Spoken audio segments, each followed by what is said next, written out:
Classes in session, hitting the books, college football betting show back on the air again. Week 10 already in the college football season. Ian Cameron, Connor Mack with you.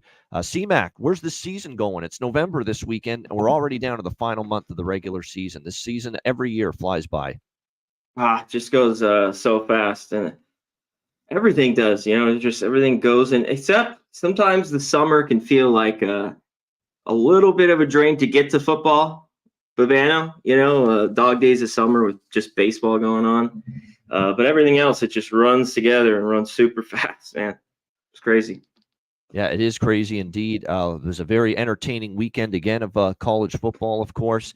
A lot of interesting results for sure. I think some of the highlights when you look at what we saw over the weekend was a great game, Boise and UNLV. I love that game. Boise pulls it out 29-24 in that game. Indiana just keeps on rolling. Navy undefeated no more as Notre Dame whips on Navy 51-14.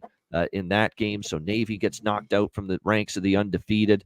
East Carolina off the coaching change, firing Mike Houston, and they put up a 56 spot on Temple. So they get a little bit of a bump from the coaching change that they went through, no question. Alabama, that's now two ugly losses for Missouri on the road against good teams, Texas A&M and now Alabama, as Alabama just stomps them 34. Although they did lose Brady Cook in that game, and Drew Pine was just awful, just horrendous, has no business being on a field anymore as a quarterback. And we've seen that at Notre Dame and Arizona State and some of the other places he's been.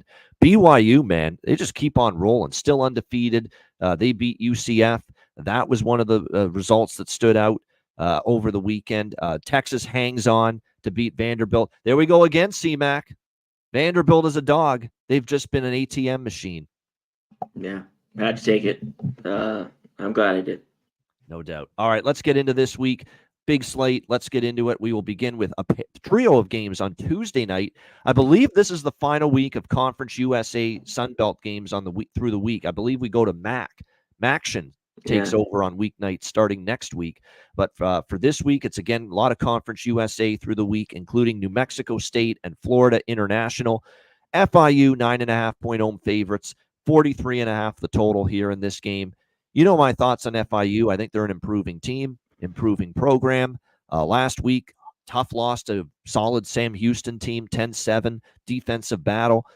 Just could not get enough offense from them. Of course, that was a game too. Kewan Jenkins ended up struggling in that game, and Chaden Peary ends up taking over at the quarterback spot. Of course, Sam Houston didn't have their quarterback either. Watson didn't play, and they had Jace Bauer. But obviously, FIU couldn't get a lot going on the offensive side. They played pretty solid defense, though, in that game, but end up losing 10-7, and it took a last-minute, 2-minute field goal there for Sam Houston to get the win. But now we're laying 9.5 with FIU, as bigger favorites. We saw them against UTEP lose outright on the road, although they did get their quarterback injured in that game as well. And then 12-point favorites against Monmouth. They lost outright 45-42. So as much as I like FIU and Mike McIntyre, and he's had to obviously try to rebuild this program from the shithole which is where it was when he took over, I'm not ready to lay 9.5 here with this Florida International team. Now, do I trust New Mexico State's the question. They are off a nice win at home, 33-30 against Louisiana Tech. But on the road, Connor Mack, that's the trouble. Now, this is obviously FIU. This is not Jacksonville State, Sam Houston State, or Fresno. But still, you've been outscored by a combined 133-24 in 3 road games this year, New Mexico State. It's a pass for me. I mean, I don't want to lay 9.5 with Florida International, and I just don't trust New Mexico State on the road enough. What do you think, your C-Mac? Yeah, that's what made me move on them. Basically they're off the bye, New Mexico State. I talked about how I hate Sanchez. I don't really want it, but I'm like, they play better at home, and they were double-digit dogs, so I ended up playing them. And you just hit on it. They've just been the shits on the road. Both these teams, FIU at home, a little bit better. They've been awful on the road, 0-4 this year. The quarterback play just hasn't been there. I just heard a couple hours ago Jenkins is gonna play. I mean, it's not good. He's had a shoulder problem. He didn't look good, and they had to take him out, and they couldn't do anything last week. No, they couldn't. They are And at home Jenkins here. looks compromised, though, and Jenkins with that injury does not look like he's 100%, and that's impacting him negatively because he's a good quarterback when healthy, but he's looked like a shell of himself these last couple of games with that shoulder problem. Oh, for sure. That's why. I mean, they say he's ready to go, but I don't buy it. I wouldn't lay 9.5 with FIU. No way. One thing with quarterback play, it's just been better. You don't turn the ball over, at least in that game at home, for a while. 11-12. It's not crazy. 50%, 155 and a touchdown. Nunez was in there a little bit. They have been able to run the ball. So if New Mexico State could run it here a little bit, I think it's them or pass. Like I take that. We talked about on the roads just been horrible, but a little bit different team. Not going against some of these better teams. This is FIU, so and with their quarterback issues, I'm leaning New Mexico State. This could be like the ugliest. I haven't bet it yet tomorrow, but I'd be on them or nothing here, and I might move on them. All right. Now, by the way, picks from Dave Rogers. Good to see him in the chat. I don't get to do as many shows with him as I did about a few months ago or a year ago, but good to see him in the chat.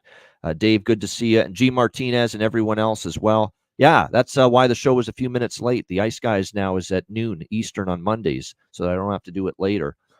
So that's why the show is a few minutes late, but we're here. And like I said, no rest. I don't mind not having rest. One show to the next, no problem. I'm cool with that. I'm ready. I'm ready for any show, any sport, anytime. Louisiana Tech and Sam Houston State. We've got Sam Houston State 10.5-point home favorites, 45.5 the total here in this game.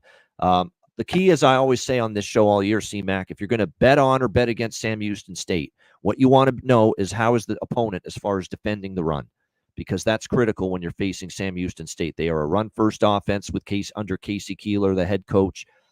They definitely are a team that can run the football pretty well. Now, they didn't have Watson, their quarterback. We'll see if he's back this week or not. But they have Jay Ducker, a very solid running back. Yet he got contained pretty well last week by Florida International. We'll see if he can bounce back from that. You look at Louisiana Tech, though, this season. They actually don't have that bad of as far as numbers defensively, and including against the run, only giving up 113 rushing yards per game. So pretty solid, believe it or not, Louisiana Tech against the run. Is that going to allow them to hang around here in this game? Potentially. I mean, we have seen Sam Houston drop their last two games against the spread. They lose to Western Kentucky. That was the game Watson got injured.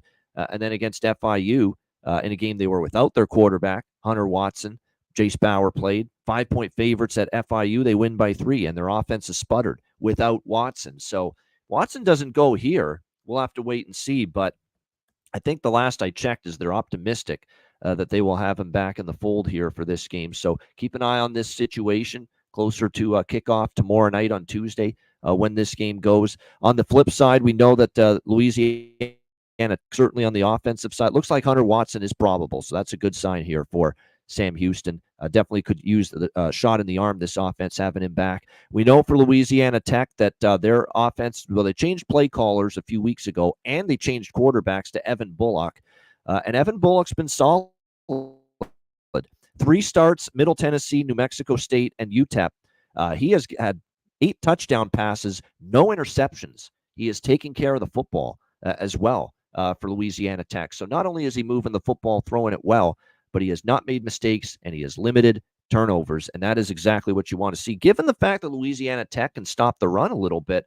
Now, again, on the road they are for this game. It's never easy, play at Sam Houston, but we look at them on the road as road dogs. They did have a cover against NC State early in the season. Now, they were road chalk at FIU and road chalk at New Mexico State, and they lost those 2 games outright as road favorites, but they're road dogs here. Different kind of role. I'm actually leaning to the Bulldogs a little bit just because they've actually been stout against the run. Now, last year at Louisiana Tech, Sam Houston was an 8-point dog, and Sam Houston won outright 42-27. And in that game, Sam Houston had 413 total yards, but Louisiana Tech outgained Sam Houston. Louisiana Tech had 524 yards in that game, so it probably should have been a little closer than 42-27. Given the fact that Louisiana Tech had almost a 100-yard total yardage advantage in that game. They did. They were plus 111 in total yards, 524 to 413. I'm leaning to the road underdog here a little bit with Louisiana Tech, and just a few too many points considering that they've been somewhat capable against the run, which is the key against Sam Houston.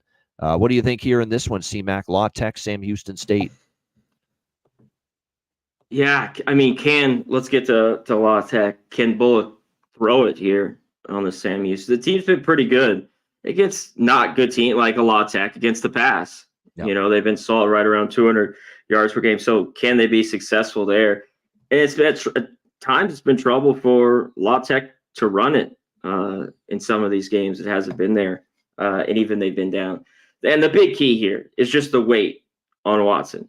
I think he's going to go. I mean, they already have his props up, like you were just talking about when I was looking at it last night and this morning. He's the key. I mean, when he got taken out, Bauer couldn't score. They get their ass drubbed there in the second half versus Western Kentucky. And last week, I mean, holy shit. I mean, they win 10-7. And hats off to their defense. FIU, not the great offense we just talked about.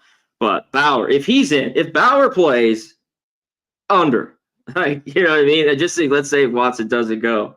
Because I watched enough of him, didn't score at all, and did just enough. I think, what did he have? 75 yards last week? Passing, that was it? Not pretty at all. That was a brutal 76 by Sam Houston offensively. Yep. And it was all, he had 14 completions and 76 yards. It was all just dink and dunk. So yeah, short to intermediate crap. Exactly. Yeah, never Watson's ball downfield. Nothing at all. No big plays. So yeah, it's tough. It's a wait. You know, even with Watson in, I think they're at home, better team, they win. But really, 10.5. You know, and that's showing. I think he plays. I don't know. Sam Houston, better football team, but I don't know if 10.5 is where you want to be laying here. All right, let's go to Wednesday night. And this was one of the games that, well, prior to last week, we thought this was going to be one hell of a game. Well, it's like maybe the Conference USA Championship a long way. It's going to be decided, go a long way to being decided by who wins this game. But some shine's been taken off of this game because of a stunning, and I mean a truly stunning, loss for the Liberty Flames last week against, I can't believe I'm saying this again, that Kennesaw fucking State beat Liberty 27-point dogs, winning outright against Liberty last week, and the Flames will try to pick themselves up off the mat here at home against Jacksonville State. Liberty, 1.5-point home favorites, 63 the total.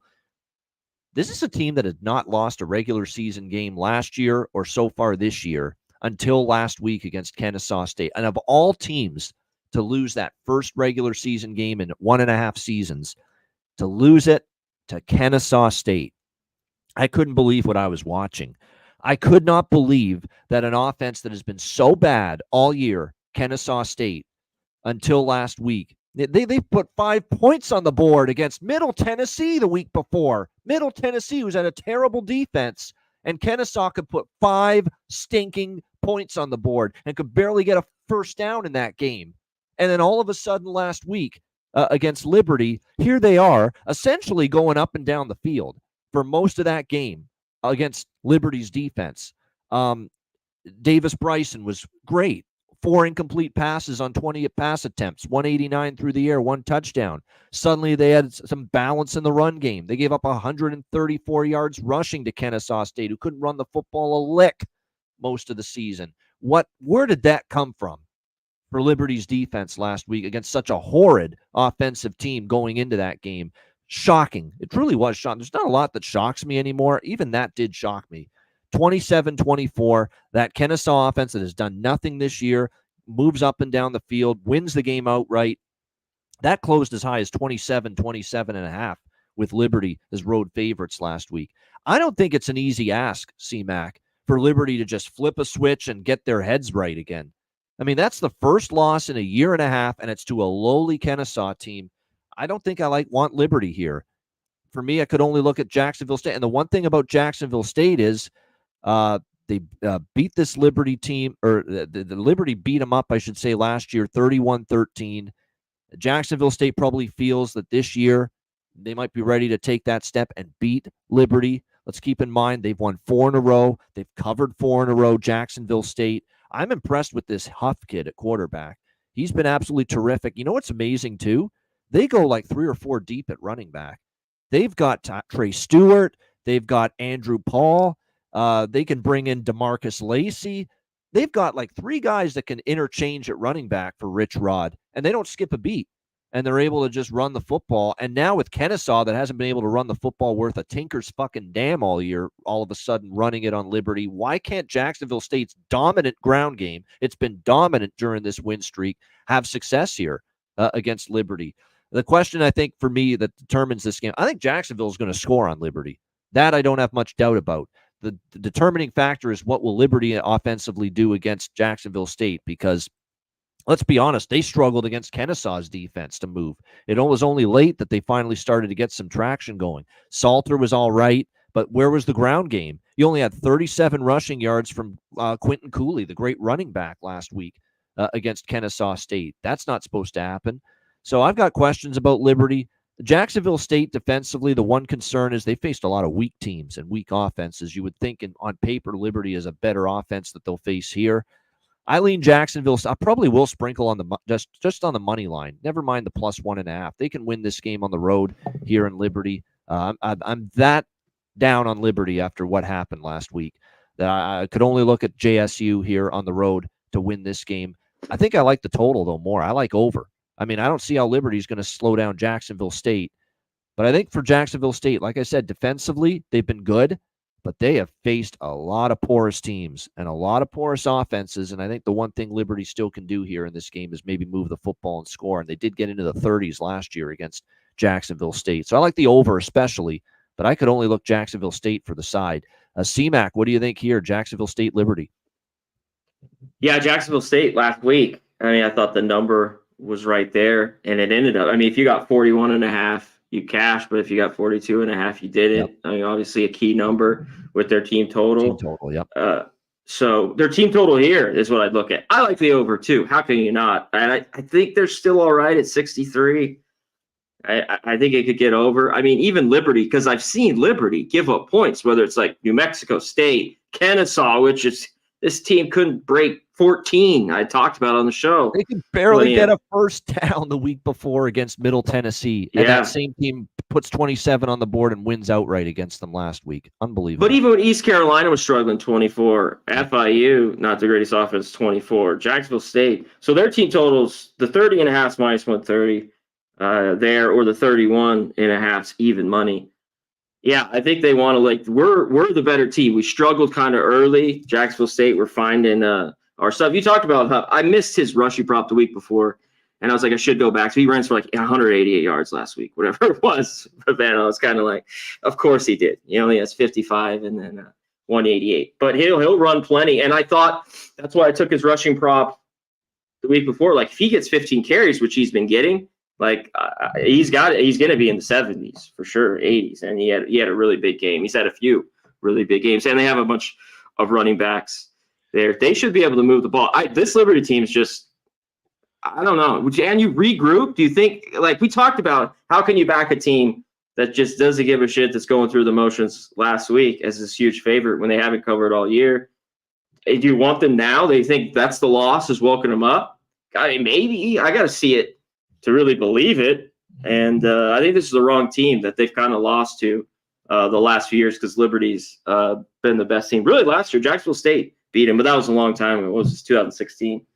Yeah, that was a while ago. But team total here for Jacksonville State, I think they get in the 30s, and I don't mind the full game over. I think the line's right about there, though. I think it could still get over.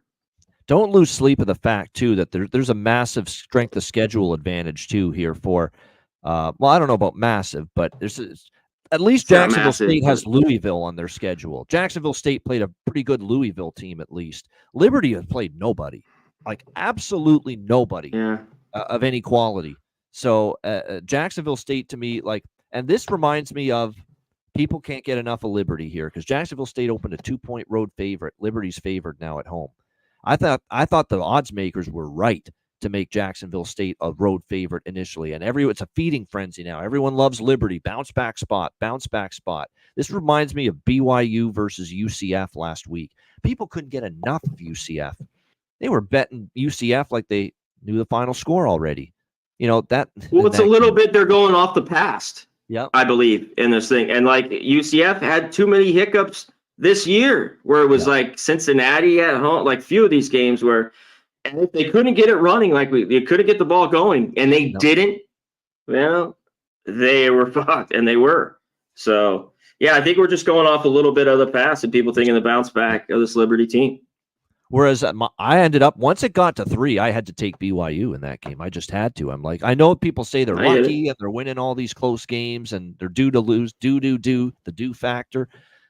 Didn't work out and this kind of feels that way too, that everyone's loving Liberty, and I don't get it. I think Jacksonville State, with what my eyes have seen, they're a better football team right now. And at least in their schedule, they played a good team, and Liberty just hasn't. Liberty's got to be the worst schedule of all of college football, or softest. So far. And like I said, I could only look at Jacksonville State from a side perspective there in that game. All right, next up, you know what? My bad. I missed one of the games on Tuesday. So we're going to go back and talk about Louisiana Lafayette, the Ragin' Cajuns, and the Texas State Bobcats. This is on Tuesday. We've got Texas State 3.5-point home favorites, 58 the total in this game. I think we might have a situation, too, where wrong team might be favored here.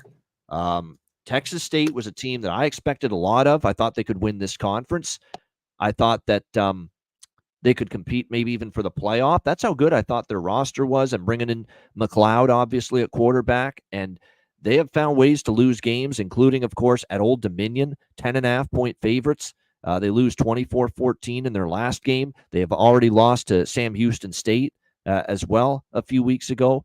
Jordan McLeod seems to be regressing a little bit. He didn't play well against Old Dominion.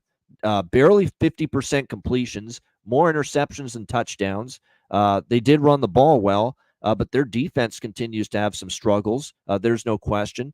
They gave up over 300 yards to Old Dominion, and that's a problem. And that Colton Joseph at quarterback, man, for Old Dominion, who's carved up a few teams now the last couple of weeks. He can run and throw, and he had a great game against this Texas State defense. Meanwhile, you look at the Cajuns, and I got to admit, I didn't think too much of this team. Not that I didn't think too much. I thought they'd be a solid team, but they've exceeded my expectations. 6-1 straight up on the year. Their only loss was against a very, very good Tulane team, 41-33, and they were competitive in that game. They've won 4 in a row. They might have the guy that's playing the best at quarterback here in the Sun Belt right now in Ben Wooldridge. He's been phenomenal. Ben Wooldridge is playing extremely well for the Cajuns this season. He's got 15 touchdowns, 4 interceptions. He's completing nearly 70% of his passes. So that's the kind of completion rate you want. I like the Cajuns here. You're going to give me 3 and the hook with this team, and Texas State has stubbed their toe a couple of times already, and this is a Cajuns team that probably is on par with Old D, and in my opinion, and certainly, on par, if not better than Sam Houston, 2 of the teams that Texas State has lost to this year. I'm starting to think maybe we overrated and overvalued the talent level of this Texas State team with some of these games they've had recently. So I like the Cajuns here. Plus 3.5. I lean to the over as well. C-Mac, what do you think? Yeah, this is one, a little bit. There's been some all right Texas State, teams depending on the last, but they've just owned them in the past. Like these just have been, it's kind of been, I was a little like, wow. I know Louisiana over the years is pretty good teams the last 20 years, especially some years. But how about 10-0 straight up, 9-1 against the spread, head-to-head in favor of the Cajuns? Wow. Yeah. When I was looking, it was crazy. Texas State is off the bye. They have been better at home, but I don't know. Like I lean into Louisiana. It's weird because App State, I've been down. They didn't cover again with Georgia State. They won by 7. Georgia State was plus 8. But like at Coastal, I was looking at Coastal a couple weeks ago. They still pulled it out. Won by 10, covered the number. They beat Wake by 3, played Tulane tough. I think the better in both these teams have been pretty good, especially Louisiana against the pass have been excellent. Only giving up 166 a game. So Ken McLeod, who finally kind of had a bad game where Old Dominion kind of shut him down, and he had a couple picks. If he makes mistakes, I think the dog here is live as well, especially with the hook. I get Texas State's at home, but And I don't really trust their defense too. Which team can run? That's true. Yep. Too. That's where both defenses are a little leaky. Here, Texas State even more. I think they gave it right around 153, 154 on the ground. So can Louisiana pound the rock? And I think they can, because I think this is maybe a coin flip type game. And I'd rather have the hook than lay it with Texas State. I've been off them a ton. I've been on them once where I lost Arkansas State, and then I've faded them other times. So I've won, and I was on them when they won.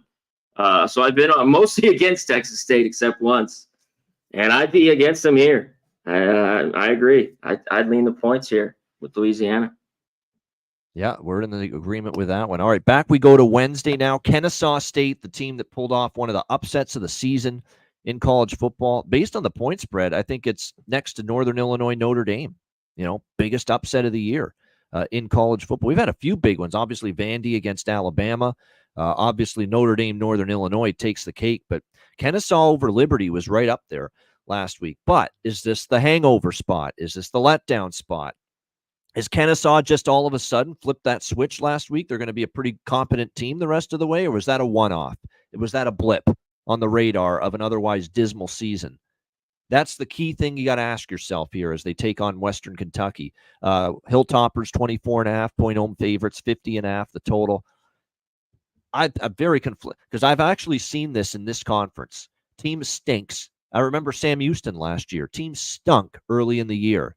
And then they started to flip a switch, got a big win, and then they became a point spread machine the rest of the season. Is that going to be Kennesaw State now? Perhaps. They're getting 24.5. Their offense looked solid last week. They were able to run the football. I could, at this number, even with the letdown and the hangover of a huge home win against an undefeated Liberty team out of nowhere, I have a hard time laying this many against Kennesaw. Now, the problem is Western's a freight train right now. They've covered 6 straight. Their only loss was at BC against Boston College, a power conference team. They've won 49-21 against Middle, 44-17 against UTEP, 31-14 against a very good Sam Houston State team a couple weeks ago. And they're off a bye, Western Kentucky as well, going into this game. And Caden Veltkamp playing extremely well at quarterback, obviously, for them. And I think their defense has improved a lot. They haven't always been a good defensive football program, Western Kentucky. But you look at what they've done lately. I mean, they've held all their opponents to 21 or less now in 6 straight games. So these 6 straight games they've covered in a row, they've given up 21 or fewer. So I know Kennesaw, for the first time all year against Liberty of all teams, never would have seen it coming, got their offense going. Will it continue here against a Western team that's really been better defensively this year? I don't know. That remains to be seen. I think I'm sitting this one out. I've seen this movie, though, with a team that's as bad as Kennesaw, and just when they start to finally turn a corner, you can then start to bet on a team like that if they can show they can replicate some level of competence week in and week out at this kind of a number after being so bad. But I also don't fully trust it, and I'm not sure I want to go heads up against Western Kentucky and this great 6-0 run that they're on. ATS putting up points and galore and playing some pretty good defense. So very tough game. I slightly lean Kennesaw and the dog, but I don't know. I don't have a great feeling about it. C-Mac, what do you think?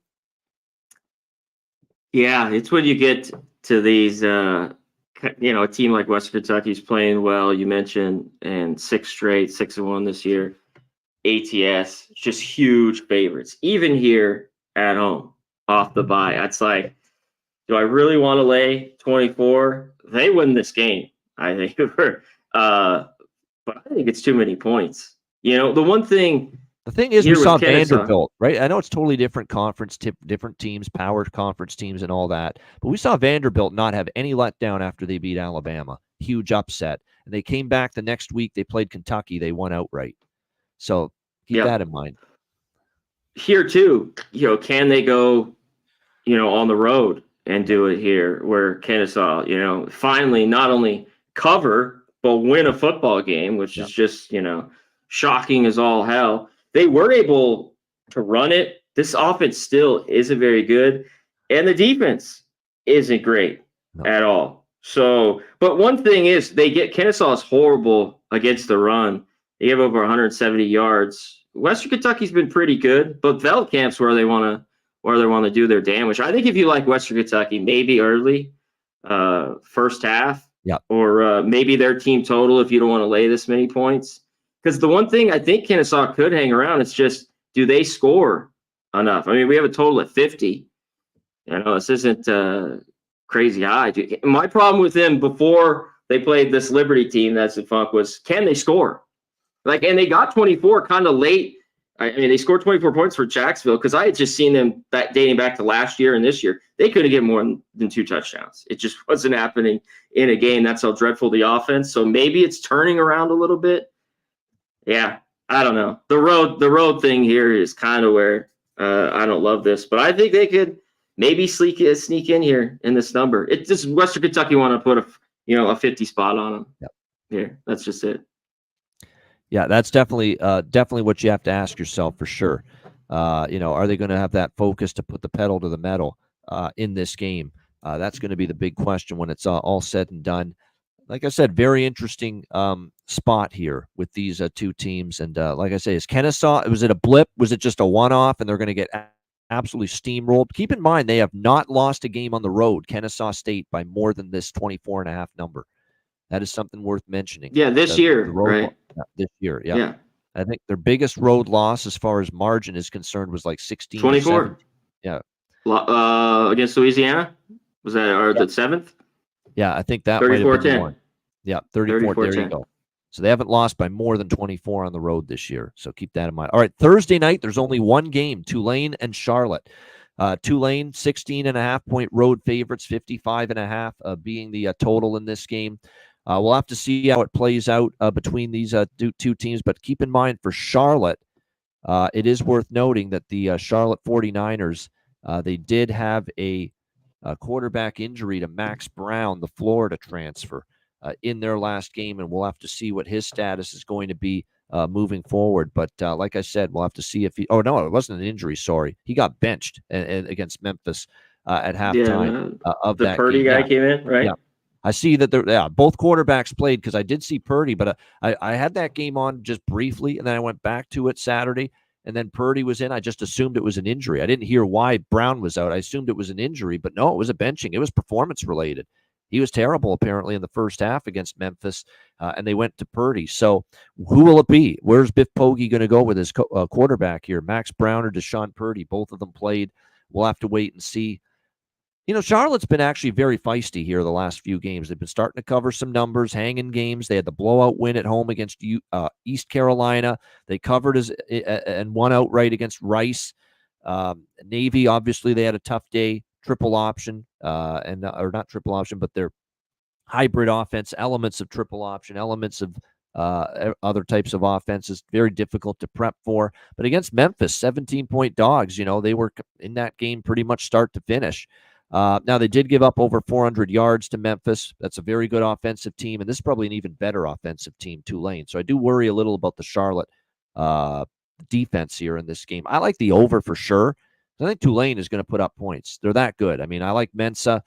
They are a phenomenal offensive team. They've been that way all year. I still don't think highly of the Charlotte defense, but we have started to see Charlotte as well offensively, even despite playing two quarterbacks last week. They've scored 28 and 55, 2 of their last 3 games. And they've gone over now 3 straight games. 6 of the last 7 Charlotte games this year have gone over the total. So that's really the bet I like, is over. I'd be careful with laying this with Tulane. You're on the road now, or during the week. Charlotte's been a little bit of a plucky double-digit dog some of these recent games. I don't love the fact that Biff Poggi doesn't seem to have great confidence in either quarterback because he's playing them both, and that could get you into trouble against a better team like Tulane. But I'd still lean slightly to Charlotte, but I think I prefer the total here, up and over. C-Mac, what do you think here, Tulane, Charlotte? Yeah, it seems like Tulane should kind of have their way with here offensively. I kind of was looking at the total, as long right around under the 56. Yeah, I didn't get there. I even think Tulane's team total could get there. Charlotte has been that was one where with Memphis that I wish, and there was a ton of points in the fourth quarter, but they were kind of in it from the beginning. I think it was 7-7 at halftime. Man, and I've been on them a few times this year. I would say this was the tough thing for me. I was like, man, I want this over 17. Like 16 and a half is just not enough at all. I think the back door could be open in this one. We saw, North Texas, in that game last week, hang around and, just the whole game. That game went over. So we talked about that was the over. I think Charlotte could do kind of enough, and Tulane does what they want. So Tulane team total, I think, here, and as long as it's under 56, I think this game could get over. I still don't trust Charlotte's defense. No, I don't. And this is going to be probably one of the best offenses they've played all year because they have a great offense, Green Wave. They can run, they can throw. Mensah's got athleticism. He's improving, I think, as a pocket passer as well. It's a lot to like about. It's surprising that John Sumrall, a good defensive coach, that's been the weaker point, but Tulane is capable of playing good defense, and that's why I prefer, probably the total because I think than the side because I think I could see this being like 45-17 as well. That just Tulane runs away with it. I could see that as well, especially with quarterback uncertainty from the 49ers. I mean, the fact Tulane's been pretty good first half too. Yeah. Some of these games. I know UAB is horrible, but they've been solid, putting up big points early. All right, let's go to Friday night. We have Georgia State and Yukon. Yukon Huskies 7.5-point home favorites, 48.5 the total here in this game. Yukon.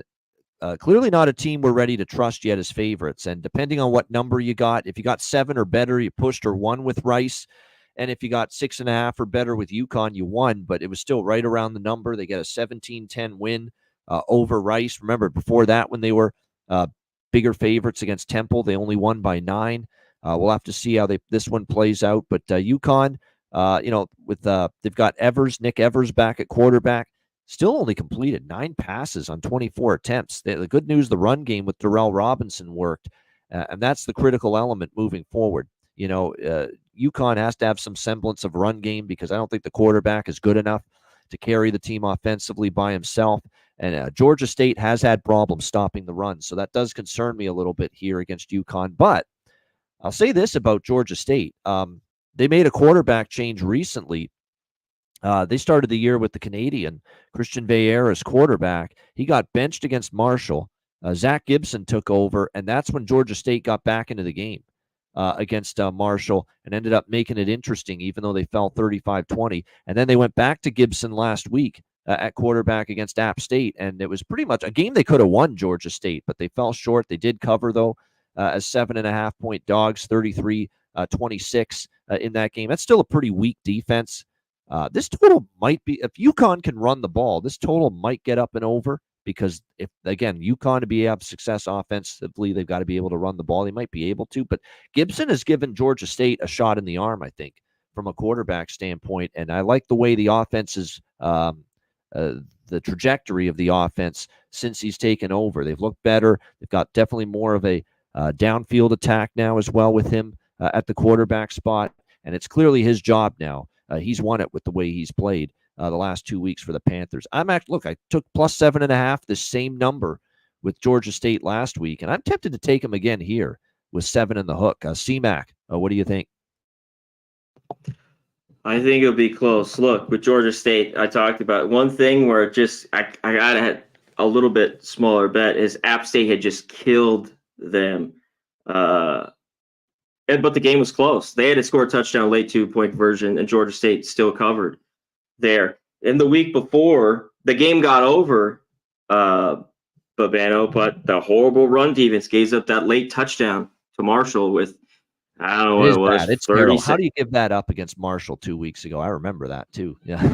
Yeah. I remember because it cashed the over for me. They cashed the over, but they didn't cover. And they were, And that's their problem here because Yukon just does their offense here, Evers. It's very methodical. They're going to want to run it, and they will have success. And you hear at home, I think they win, but I really don't want to lay not 7 in the hook. This was under a touchdown. I could think about it. So I think the line's pretty sharp. I looked at the under, I don't know if there's a ton. If this was like 50-51, I'd like it a lot more, but there's a lot of 48.5s. There's a few 49s. That's just below for me because Georgia State, like I talked about, that defense could just give it up late. Because Yukon, I don't know if they light it up here.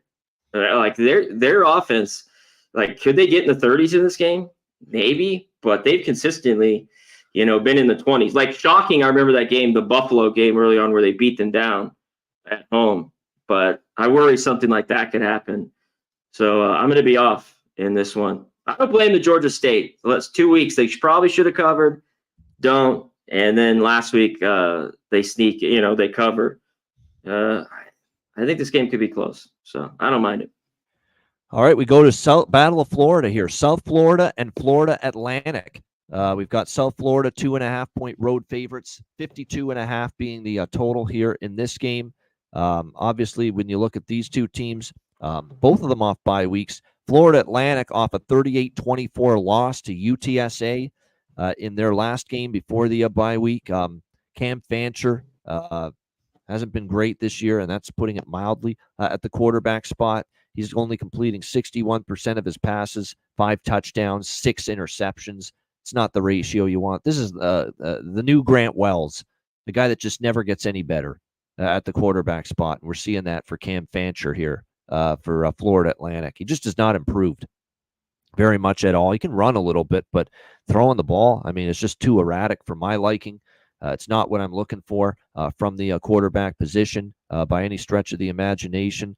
It looks like, by the way, too, Fancher, questionable for this game. He's had a neck injury, limited at practice. We'll have to wait and see. He is coming off the bye. We'll have to see if we get an update on that. But if I'm actually hoping it is him, because if it is him, I kind of want to fade Florida Atlantic here in this spot. Meanwhile, you've got South Florida here coming into this game. And again, they've had their own problems as far as quarterback play, and mostly because Byron Brown, who is by far their best quarterback, has missed the last 2 games before their bye week against Memphis and UAB. And you look at the offense in both of those games. Well, they eventually got it going against UAB, but UAB is beyond bad, especially on defense. I don't want to overrate that performance by any stretch of the imagination by Archie. He still barely completed 50% of his passes, Bryce Archie, but UAB's defense is that bad. Let's not forget they only scored 3 points against Memphis the game before that, and Bryce Archie was not very good. So for me, it's very difficult this game to bet South Florida until I know if Brown is back. If Brown's back, I will probably take South Florida as a short road favorite because I still think they're a better team right now. But if it's Archie at quarterback for the Bulls, and assuming it's Fancher for Florida Atlantic, I'd actually probably lean to the under if that's your quarterback matchup, Archie versus Fancher, because I don't have much confidence, or I'm not impressed with either one of those two guys. So I would lean under with those two guys at quarterback. If it's Brown coming back for USF, and then I'll probably pivot and look at the Bulls here as short road favorites. CMAC, what do you think here? South Florida, Florida Atlantic. Yeah, just the quarterback issues in this game. Brown would have to be back for me to look at South Florida. If he's not in, drop off from him to Archie, no doubt. Archie's no way. Like, thank God he did. I mean, just UAB is just that bad. But to see him in that Memphis game, man, that is I don't want him. There's just no way laying any points. And Florida Atlantic's been a little bit better throughout the last few years at home. I know they lost the early one. Of course, Army playing great football 24/7. But even with Fancher, I've seen him against some lax defenses. He's had some success. I mean, North Texas, you could throw it on anyone. But I kind of lean their way. But I got to wait on the quarterbacks in this game. But I think I'd rather be on FAU. If Brown's in, different story. And this line might move a little bit over 3. But I think, the Bulls then have a little bit of a shot. All right, we go to the Mountain West for a Mountain West matchup on Friday night. San Diego State and Boise State. Boise State, 23.5-point home favorites, 56 the total in this game. Be careful with this spot for Boise. They're off the big showdown, the Mountain West battle for first place against UNLV. That was a great football game, by the way. Outstanding, back and forth, tough loss for UNLV. They kind of lost their composure, right? Penalties. They had to burn all their timeouts. That was what killed them at the end. it's just that slow, painful, agonizing death. And Ashton Genty just running the ball down your throat and churning those legs and getting first down after first down after first down, and you have no timeouts to stop the clock for Barry Odom and UNLV on that final drive, and that was all she wrote. They never got the ball back for Haj Malik Williams there in that final 4 or 5 minutes of the game. That's a painful way to lose. The fact that they just drain that clock with obviously what I think is probably the best running back going in college football right now. Tough loss for UNLV, but a big win for San Diego State. But I don't love the spot here. You're coming off that huge win. And San Diego State, under a very good head coach in Sean Lewis. We like Sean Lewis. Did a great job at Kent State. Remember Dustin Crum and those good Kent State teams? They were always one of the better teams in the MAC when he coached there. He got ditched wrongfully, I might add, by Dion. I thought Dion fired him. It was kind of ridiculous. He laid the blame of the offense at Sean Lewis last year, but that gave him the chance to get this job at San Diego State. And it was a rough beginning because he's transforming these players that he inherited from run first, slow, plodding, methodical offense to suddenly we're throwing the ball more and we're playing extremely fast, up tempo. So it's been an adjustment period. They did not start the season very good. They got shut out by Oregon State. They got blown out by Cal. They lose to Central Michigan. But don't look now. They beat Hawaii and Wyoming. You could say they're not great teams, but they win those games against a solid Washington State team last weekend, down to the wire. I thought it was one of their best games, even in a losing effort. 17-point dogs. They lose 29-26. But I thought Danny O'Neal has taken big strides throwing the football for San Diego State, which is what Sean Lewis wants to do in this offense. Jashawn Polk was terrific in that game with 10 receptions. So finally a receiver has emerged in this San Diego State offense. Boise coming off the big win. I can see them being sleepy here. And I see San Diego State a little undervalued right now after the bad start. San Diego State's been competitive lately. 4-0 ATS, San Diego State, their last 4 games. Not to mention, last year at San Diego State, and that was a team that obviously was down and led to the change in coach and Brady Hoke going. But last year, it was a pretty even football game, and Boise escapes 34-31 last year against San Diego State. 65 points, and now you've got a San Diego State team playing even faster, much faster pace on offense. I think the over can hit in this game, but even more than that, I like San Diego State a little bit, and I think I'm going to split it up first half and full game because I think they might catch Boise napping a little bit, especially early coming off the big UNLV win. And remember that Boise defense still, you can throw on them. And remember, Sean Lewis and the new look Aztecs, they're not run first anymore. They're pass first. And what's the issue with Boise? The secondary. We saw it against UNLV. You can throw on that team. That secondary does not cover all that great down the field, the Broncos. They've got some issues. Now, their pass rush is awesome. They can get to the quarterback, but if you protect for your quarterback, you can throw on them a little bit. So I think there's too many points in this spot for Boise State to be laying. C-Mac, what do you think? Yeah, and you know what? I think UNLV they should have thrown it more. On that. You mentioned the D-line, they could get, a sack to help them out, but I didn't think I think they only threw it 21 times. They were just trying to go at the strength of Boise's defense was against the run. I was kind of like, let's layer it out here a little bit. Yep. Get White, hit him deep. So they need to do that in this one. One thing it just stayed under. I'm looking at it now, Connor Mack. 35 rush attempts for the run game, 21 pass attempts for Haj Malik Williams. Yeah, I don't agree with that game plan. No. Well, I think the Rebels need to run it. That they are kind of a run first team, for sure. But when you have a defense, a secondary, it's giving up what it was, around there 280 a game, 270 a game. I just think they could have took advantage of it. To the opponent sometimes. Yeah, I agree. Yeah, for sure. I want to hit on San Diego State. Yeah, they've been scoring a little bit, and it just stayed under that versus Washington State. Bavano by just a point, half a point, but they've gone over the games before that. The offense is starting to move it. Even the running back Cooper has been a little bit better. And O'Neal. I don't know. Boise always at home, on the Smurf turf is very good. And I think this line's justified. I think if you like Boise, just stick with their team total. It seems to at least have been at home been very good. Like at Hawaii, they didn't get it there, but Washington State, Utah State, different teams, bad defense, but they easily got their team total. I think they could get it on that side for sure. All right, that is the weeknight college football action in the books. We now turn our attention to Saturday, and we begin the Saturday slate with Virginia Tech and Syracuse in the ACC.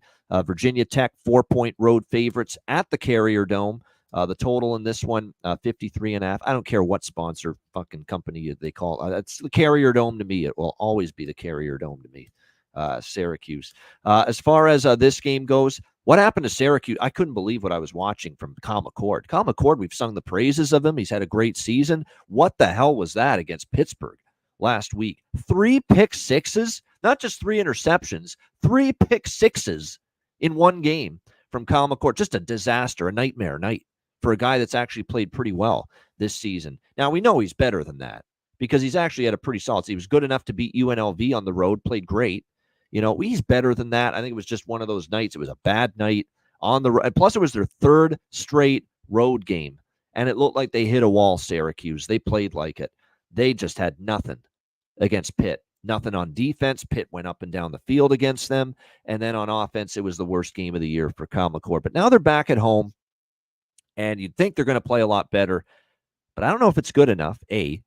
And B, I don't know if I want to step in front of Virginia Tech. They have hit the on switch the last few weeks. They are playing terrific ball. The defense has really stepped up the last several weeks. You saw the results. They whipped Stanford. They should have beat Miami.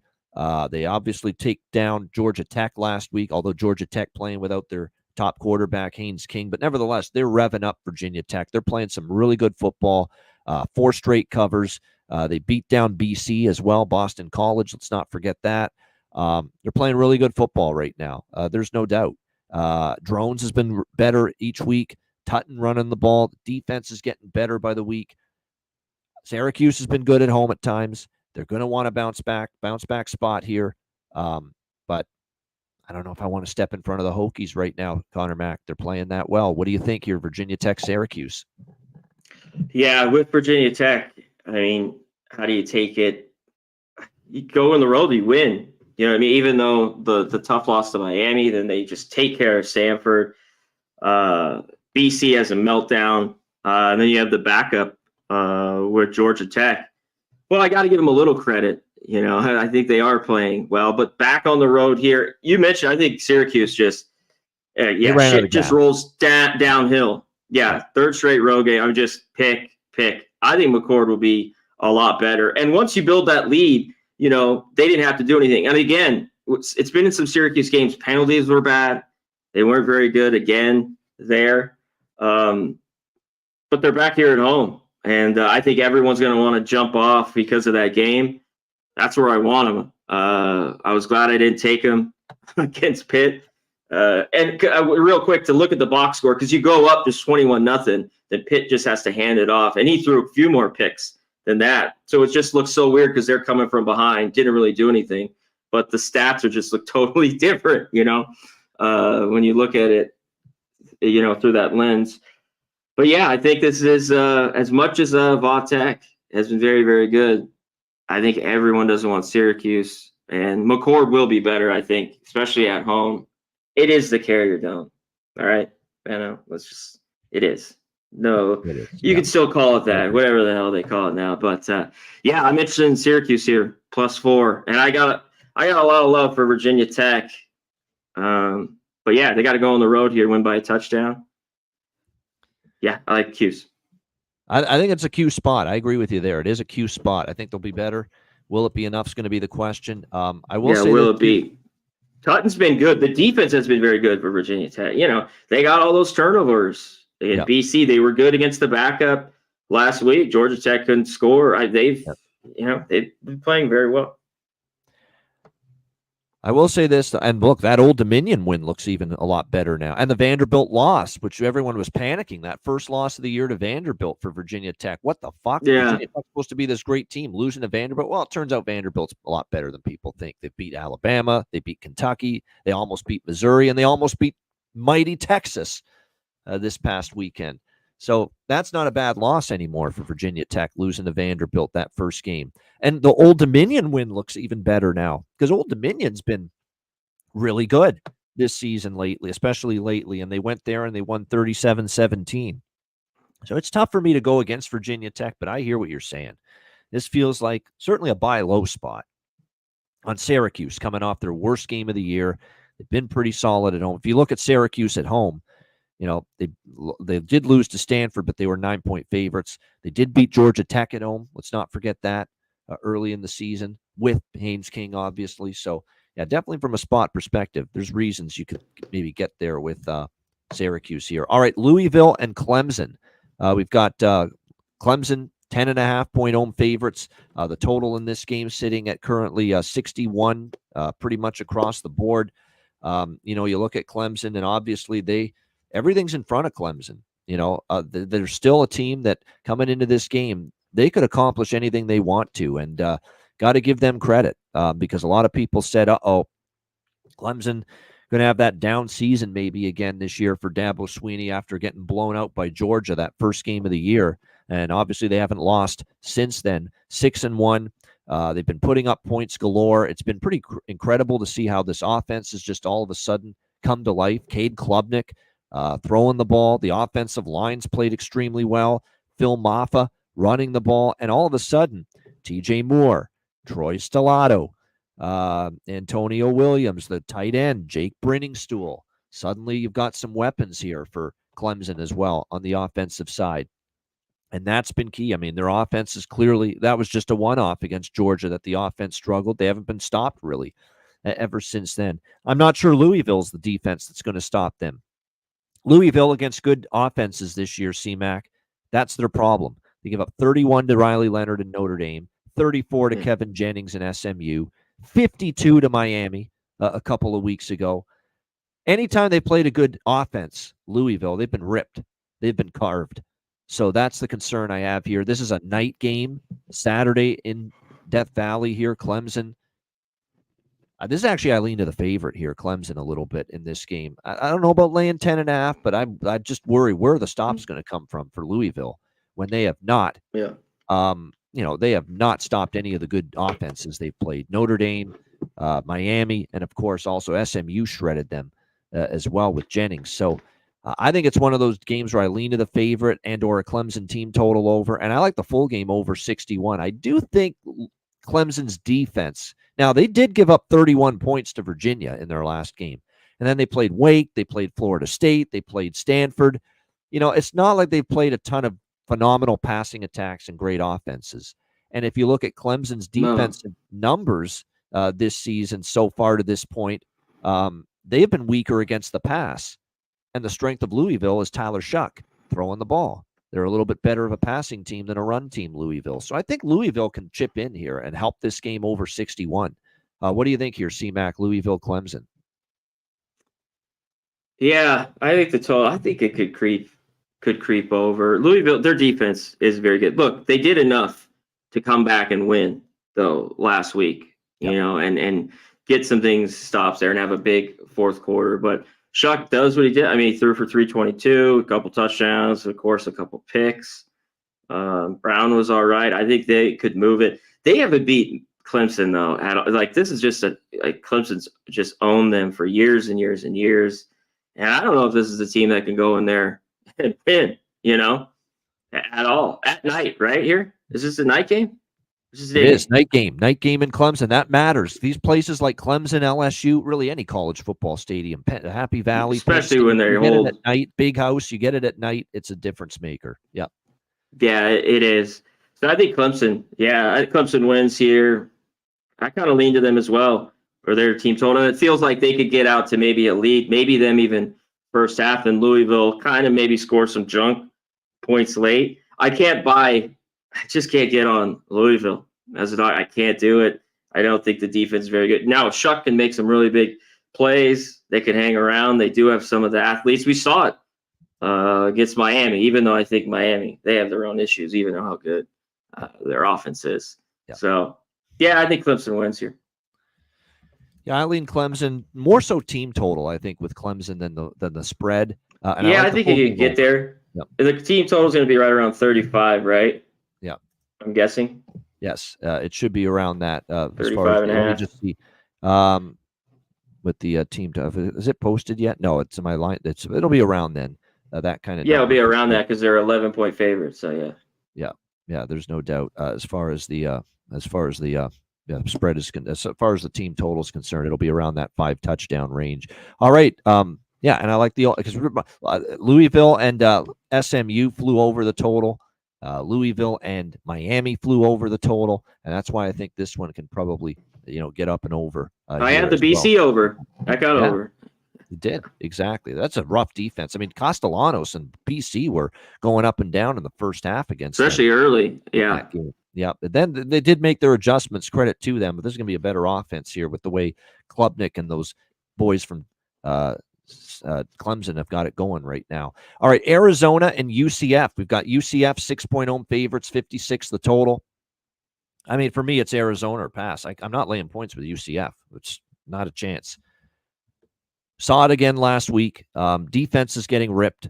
And the key for UCF, too, is, for any sort of offensive success, this team has to be able to run the football. And if they don't, it becomes tough sledding. And Ja'Cory Brown is not a polished passer at all. In fact, he got benched after 2 interceptions, and they go to Dylan Rizek at the quarterback spot. And, he was a little bit better, but that's not saying a whole lot. I got to wonder at this point in time, if Gus Malzahn's just throwing shit at the wall and seeing if something sticks. Because is KJ Jefferson the forgotten man? Like, I know he didn't play great, but you didn't go back to him when Ja'Cory Brown was struggling. I mean, I don't want to say lose the locker room, but it's starting to look like that for UCF, that there's a disconnect going on. They've now lost 5 in a row. 1-4 against the spread during that time. Now, Arizona's a dumpster fire too, but they're the team that's catching points, not laying points. I can't say I'm running to bet Arizona. They're coming off a loss as favorites to West Virginia, their 4th straight loss. But Texas Tech, BYU undefeated. Colorado's playing well. West Virginia, that's not a great loss, but there were some tough teams in that mix. If I had to, I'd take Arizona plus the points. I certainly can't lay 6 with UCF. No way, no how. At this point in time. If Fafita can find some success throwing the ball against UCF, which he might be able to, because that UCF secondary certainly has had their share of issues. You look at the pass defense numbers for UCF this season. Hasn't been always pretty for them as far as that's concerned. Giving up 247 passing yards per game, 108 in the country. That plays right into what Fafita and Tetaroa McMillan maybe to take advantage of it. So for me, yeah, if I'm betting aside, only could look at Arizona. And actually, I think it's a solid matchup for them, even though they're struggling too, because they can throw the ball and UCF can't stop the pass. So no way am I laying 6 with UCF. I actually lean Arizona. C-Mac, what do you think? Yeah, Arizona, it's tough. Like, can it flip here? I don't think you want to take them. Really, either of these 2 teams. Like, they're 1-7 ATS. They did kind of throw it a little bit. The best I'd seen opening the book a little bit last week. I think Fafita had 300 yards in that game. Yeah, yep. He did. He had what do you have? 294, 2 touchdowns. So, I think they could get going. West Virginia ran all over. Get the run game going. That's their biggest thing. And what their problem was, BYU, they were just down quick. They got punched in the mouth down. And then when you come from behind a team and they can't throw it, with Brown, you just have trouble. So, it's always the bounce house. That's why people thought that was a perfect spot last week. There's no bouncing going on in that house anymore. Yeah, they're just not very good, right? They're just not a good football team that just can't throw it, So this is a pass for me. I'll say way away. And Arizona, they scored some points last week. I've been able to trust them, Bavano, and I don't really. That defense has been hit and miss to score points. I kind of be on the under, but I don't know. Maybe basically go off the season. Arizona last year, this would go over. We'd see points galore, right? Yep. Yeah, it'll be interesting. There's UCF's not a team I'm betting under with, but is Arizona going to do enough offense, and is UCF going to do enough offensively? Because you're going to have to rely on UCF's defense to help with that over. Their offense is a mess right now, UCF, so it's not the easiest decision to make to go over that total.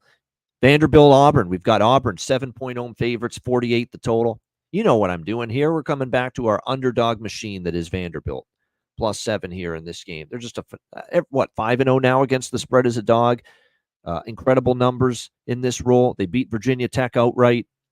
They beat Alabama outright. They beat Kentucky outright as dogs this year. And then the other two covers were games where they lost in overtime at Missouri and lost by 3 at home against Texas last week. 5-0 ATS in the dog roll.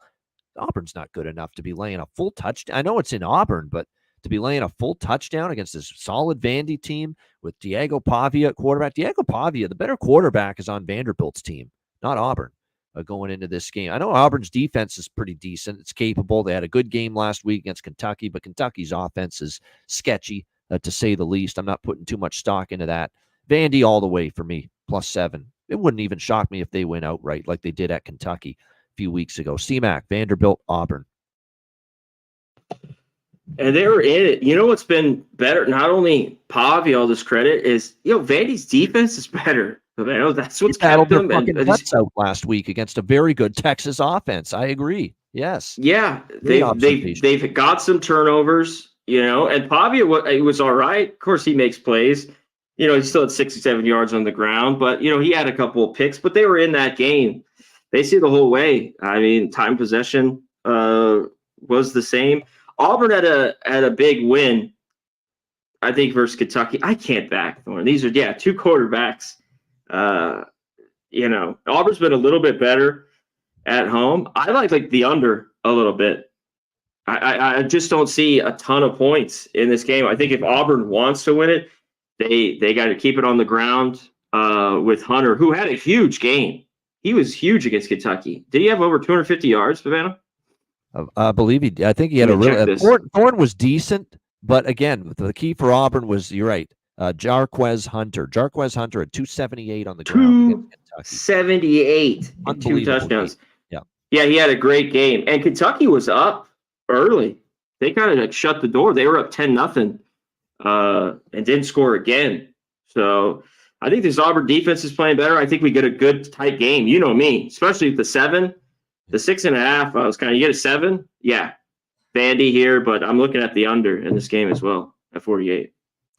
All right. I lean that way too, because look at this. You're right about Vandy's defense. Spot on. We know Auburn's defense is better than their offense, but the Vandy defense is finally starting to their offense was way better than their defense early in the year, Vanderbilt, but their defense is getting better and better and better each week. There's no doubt. So I could see this one being a little bit low, and they've started a trend under. 2-0-1 to the under, Vanderbilt, in the last 3 games. So, yeah, under lean, and we both like Vandy here catching the 7. All right, Ole Miss and Arkansas. Ole Miss 6.5-point road favorites, 53.5 the total in this game. It took a while for Ole Miss and Jackson Dart and that offense to get going. Now, they were without Trey Harris again, their best receiver. That certainly played a role, but still, it was a grind, again, for Ole Miss to get going on offense. Henry Parrish struggled to run the ball.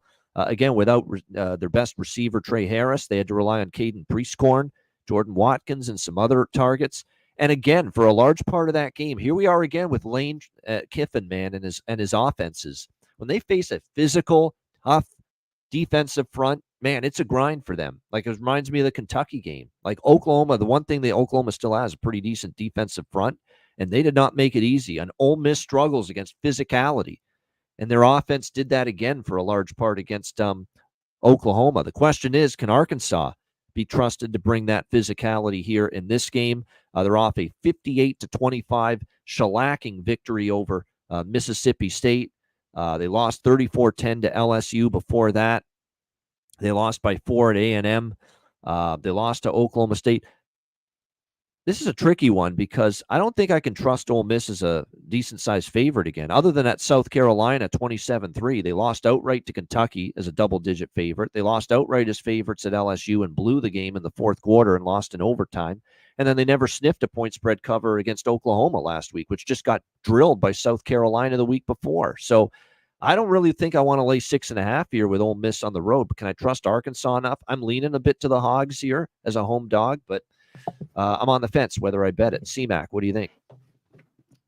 That's how I feel. As already, with Arkansas, losing at home just against LSU, where and kind of getting their ass kicked. Then the offense comes alive. I kind of leaned to that over. I thought Mississippi State would score. I didn't think Arkansas would score 58. Get there by themselves. Mississippi State's an over machine because Van Buren can score a little bit, and their defense is just their defense terrible. Yeah, holy shit. One thing with Ole Miss, the under's just been good to me. One thing I've been thinking about, they held Oklahoma down. They had 2 touchdowns. Like, one of these games, I think, is going to be a shootout here soon, kind of with them, Savannah. But if Harris still continues to be out, I still want their under at 54 right here, especially at 54. Even 53.5, I think's all right. Yeah, and I don't know. I think Ole Miss, better team, but a touchdown here, spot. I got to stay off the side here. I just really liking this under. And I seen Arkansas, the defense, LSU got to them, but against Tennessee at home, played well. Tennessee was struggling with their offense a little bit, but against A&M, Auburn, I think their defense is still pretty good, even though they have some flaws. So, yeah, give me the under here until there's a crazy game. That's in my mind. Well, I'll say this about Ole Miss. Suddenly they've gone on. They've gone under this Ole Miss. I've been on a lot of them. Yeah, I was on them again. They're 7-1 to the under this year. Their defense is better than people think too. Ole Miss, like, they actually have a front seven that can stop the run. They can get pressure on the quarterback. They definitely pressured Jackson Arnold quite a bit last week for Oklahoma, and and their offense is not as fluid or as explosive when they play some better, defensive sides and fronts, and they might see one here. So I can see why you like the under a little bit. And they literally looked good the second half. The adjustments, like Oklahoma kind of scored there early, and they just shut them down in the second half. That was the defense I had seen all year. I have to say, I would want Harris, or nothing. If I was back in Ole Miss, Savannah, I'd want him in to back him on the road, laying a touchdown. He's by far their best playmaker and deep threat, and they definitely miss him. There's no doubt. We'll see if he's back this week. He's questionable right now for Ole Miss. All right, next up, we've got Duke and Miami. The Hurricanes, 20-point home favorites, 54.5 being the total here in this game. Obviously, a huge development. Now, Florida State is so bad right now that it obviously didn't matter. But obviously, last week, we saw, Cam Ward got banged up, left the game briefly, but nevertheless, Miami still ended up taking care of business. It wasn't as great an offensive game from them as you would have thought, but they certainly pulled away late against the Seminoles and shut them down. 36-14 victory for Miami in that game. 22 for 35 for Cam Ward. A huge game running the football from Damian Martinez, 148 rushing for him in that game. Isaiah Horton took the focal role as far as the receiving core for Miami. Had a great game there as well. We'll see how this one plays out with Duke and Miami, but Duke, I took a shot with them against SMU last week. I think at home in this spot, and some improvements from Malik Murphy and the offense. The defense is getting better, and plus their head coach is a defensive guy, Manny Diaz. And look at this angle we've got here. The team that fired Manny Diaz when he was the head coach there at Miami a few years ago. I don't want to say the players at Duke are aware of that. I'm sure Manny got fired. Like, win one for the Dipper, put our best foot forward here in this game against Miami, rally around our head coach, considering we're facing the team that canned him years ago, got rid of him as head coach. I mean, I think there's something to that. They've been all of a sudden a little bit of a point spread machine here. 4-0-1 against the spread, Duke. In their last 5 games going into this one. Last year, they killed Miami 45-21, or 2 years ago at Miami. Again, this is going to be a challenge for Duke's defense against a terrific Cam Ward offense. But, they've been competitive. I mean, a heartbreaker against SMU last week, 28-27 in overtime. They battled that team, though, pretty much top to bottom. Very tough. They only lost by 10 to Georgia Tech for their only loss, one of 2 losses this year. And then, of course, so they haven't lost by this kind of margin. They've been competitive. Now, again, Miami's probably a step above Georgia Tech, maybe a step above SMU, but I think it's represented in the number. I mean, Miami's got to win this by 3 touchdowns, and Duke's been a very feisty, competitive team that I see getting better by the week. I'm interested in this big dog here, Duke, on the road. C-Mac, what do you think? Oh yeah, I'm fucking on him. Oh, you're not I'll die. interested. You're I'm on. pumping on it. The only loss they should have covered against Georgia Tech. Yep. The missed field goal was a backbreaker in that game, which they had been winning. So really, they should have covered all of them. And last week, talking about coaches knew each other too in that game with SMU, and they got turnovers on Jennings. He had 3 picks in that game. I was worried about Murphy. I mean, he just isn't a guy, but he had 300 yards, 298 or 295, 3 touchdowns. Yep, throwing. He had a great game. Goes to OT. I know this is at Miami, but with that defense, that against lower competition, I think can look good. But even with Duke, could do enough. Bavano, that 3 touchdowns is enough. I'd just be leery laying it. Their offense is very good. They're going to get theirs. I would just stick, if you think they score maybe their team total, with Miami. And one thing, can Duke get turnovers? Like, one thing, Ward is unbelievable and makes unbelievable plays, but sometimes he hangs back there too long. Like, he could get stripped. He does some wild things. I mean, and it works out for him a ton. But yeah, I have to be on the points here. Duke's just been covering for me all year long, and I'll be on him here. Yeah, and you know what? Even though Florida State's bad this year, I could tell Miami really got up to play them Saturday, knowing that Florida State kind of had their number, and you want to serve them a little dish of payback, and they did that. This spot, I don't know if we're going to get that same kind of focus and really ramped up effort from Miami. And like I said, I keep seeing Duke as a team that's steadily improving by the week, and I think they might be able to do enough here to hang inside and make this maybe closer to a Miami win by 7, a Miami win by 10. I don't know about a Miami win by 21 here in this one. All right, TCU and Baylor. We've got Baylor 3-point home favorites, 64.5 the total here in this game. I think we were both on this side, Texas Tech, because I think we both talked about liking Texas Tech last week against TCU. TCU is just not a team you can ever trust as a favorite. You just can't. You just can't. I mean, we've seen it enough this year. They've been a horrible favorite. And once again, they were being asked to lay, 6.5, 7 there last week against Texas Tech. And life and death they were to win that game, 35-34. But now they're back in the underdog role this week, TCU. So that's totally different. You look at, and I like Josh Hoover in the offense. And look, I don't put it too much stock into the fact they only scored 13 against Utah, because Utah's a pretty good defensive team. They got their offense going. Their defense is still very suspect, TCU, as they showed last week. And that was not Baron Morton at quarterback either. It was at the beginning, but he got injured, and in comes Will Hammond, and Will Hammond ended up playing well for Texas Tech against that TCU defense. And again, they've been awful. They haven't covered a number. I've got them as 0-6 against the spread as a favorite this year, TCU. But you know what they are as a dog? 2-0 against the spread. And they won both of those games outright against Kansas and Utah as an underdog. And I'll tell you what about Baylor. I know we're starting to see some signs of life from them. They 59-35 at Texas Tech, 38-28 last week at home against Oklahoma State, 2-0 straight up and against the spread the last 2 games. But I don't fully trust Baylor here still just yet, laying 3 and even 3.5 now in some spots. At 3.5, I'm in with TCU. I do like TCU if you can get 3 in the hook here in this game. And I certainly think we see points. I mean, I could only look over. TCU's an over machine when they play a good offense. And right now, Baylor's a good offense. I mean, Sawyer Robertson's playing really well. This Dawson Pendergrass is running the ball extremely well for Baylor as well.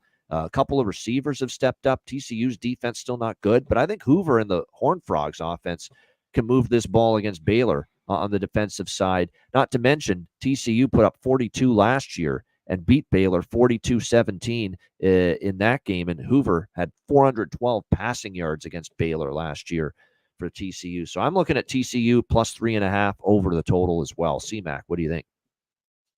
Yeah, I lean over. I still, even with the 64, I think he could get over just because of these defense. And last week, Baylor got a late touchdown, got that cover. Robertson was good, but they ran it. They ran it all, over Oklahoma State, did Baylor. And that's off to them. They got the cover.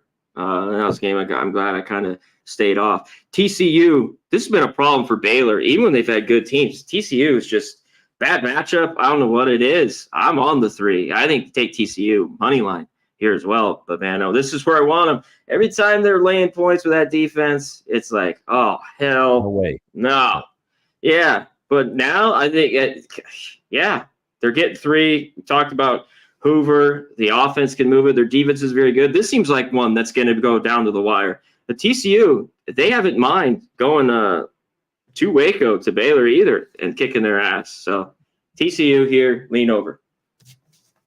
All right, next up, we've got Northwestern and Purdue. Northwestern, 1.5-point road favorites, 47 the total. I actually really do like Northwestern here. I just think, look, for Purdue to me is proven this year to be that bad at 1-6. They really are. I mean, they get blanked by Oregon, and that was a horrible spot for Oregon. And Oregon's awesome. We know that. Coming off the Ohio State win, though, traveling on a short week on a Friday night, playing that game, and Purdue still couldn't score against Oregon in that game. They had that one game against Illinois where they were competitive, but they lose in overtime. It was the game that Ryan Brown took over at quarterback, and then he was not that same quarterback last week against Oregon. And then every other game they've been blown out. Purdue is not a team. Now we're asking Purdue to win this game. Not for me. I know Northwestern got ripped the last 2 weeks by Wisconsin and Iowa, but this is not Wisconsin and Iowa. This is a horrible. Put it this way, Purdue has shown you very little to nothing almost this year. At least with Northwestern, they have the road win at Maryland, 37-10. They hung around for a decent amount with Indiana, 41-24. Obviously, it's a very inconsistent quarterback with Jack Losh, who actually got replaced by Ryan Helinski last week. We'll have to see where David Braun turns as the quarterback for Northwestern for this game, turns to. But I still think at least Northwestern has shown me some competence, some capability at times this year. Purdue's shown me nothing. So at this number, I could only look at Northwestern. CMAC, what do you think? Yeah, both these teams just got a shit ton of injuries. It's like not been good for them at all. And what do you get, from Brown here at Purdue in this game? He came in and looked pretty good against Illinois, but was awful against Oregon. I talked about Oregon defense, pretty good. I know maybe that they're this national championship, but they've been surprising me, Bavano, when years past. Oh, you're gonna love hearing this. They're 2-quarterback system coming up for Saturday for Purdue. They're gonna Ryan Walters is gonna play both guys now. Hudson Card back injury and Ryan Brown. Card stinks, so I hope that's gonna help Northwestern if he plays a lot. Yeah, Northwestern, just their offense is horrible. So what gives? Like, can Northwestern just score? I'd lean under in this game. It's tough seeing that Purdue defense. The weather's pretty good. It's not too bad. I just haven't been able to trust Northwestern. Really wanted to take them at all. I talked about that first half against Maryland was kind of the best football I saw from it, and it was back to, they did play Wisconsin and Iowa, better football teams, Vano. So I think if I were to be on this, I'm not going to bet this game at all. Under. And yeah, I'd be on Northwestern. Purdue has even won games at home the last few years. Yeah. Savannah. Like as a dog, a short favorite, anything, they haven't won. They've been dreadful. So there's just no way. Maybe a game they could win, but no way I could back Purdue. Just no way. Well, I'm not only not backing Purdue, I'm backing Northwestern. Okay. And anything close here to a pick 'em. At least I've seen some pulse of decency from them. They went to Maryland. They waxed the Terrapins on the road. Why can't they beat Purdue on the road? All right, Minnesota and Illinois. We've got Minnesota 2-point road favorites, 45 being the total here in this game. Minnesota, people starting to, and look, they're definitely, PJ Fleck and company are starting to play a little bit better. I will admit that. The last couple of games has been better stuff from them. There's no doubt.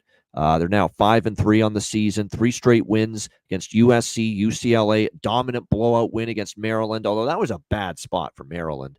They had that huge incredible comeback win against USC the week before. Maryland looked hungover. 100% in that game against Minnesota. Keep in mind, the final score was 48-23. It was actually 41-10 after the third quarter. So they got some garbage points after that. But obviously, it was a great day. It was probably the best game Max Brosmer has had as the quarterback for Minnesota. He was very good, 320 through the air, 4 touchdown passes. Darius Taylor with 81 on the ground. They frustrated Billy Edwards into some mistakes.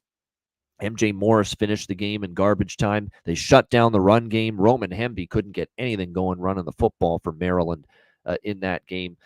Meanwhile, now, so Minnesota, look, they've now covered 4 in a row as well. 6-1 against the spread their last 7 games. So they're turning into a point spread machine.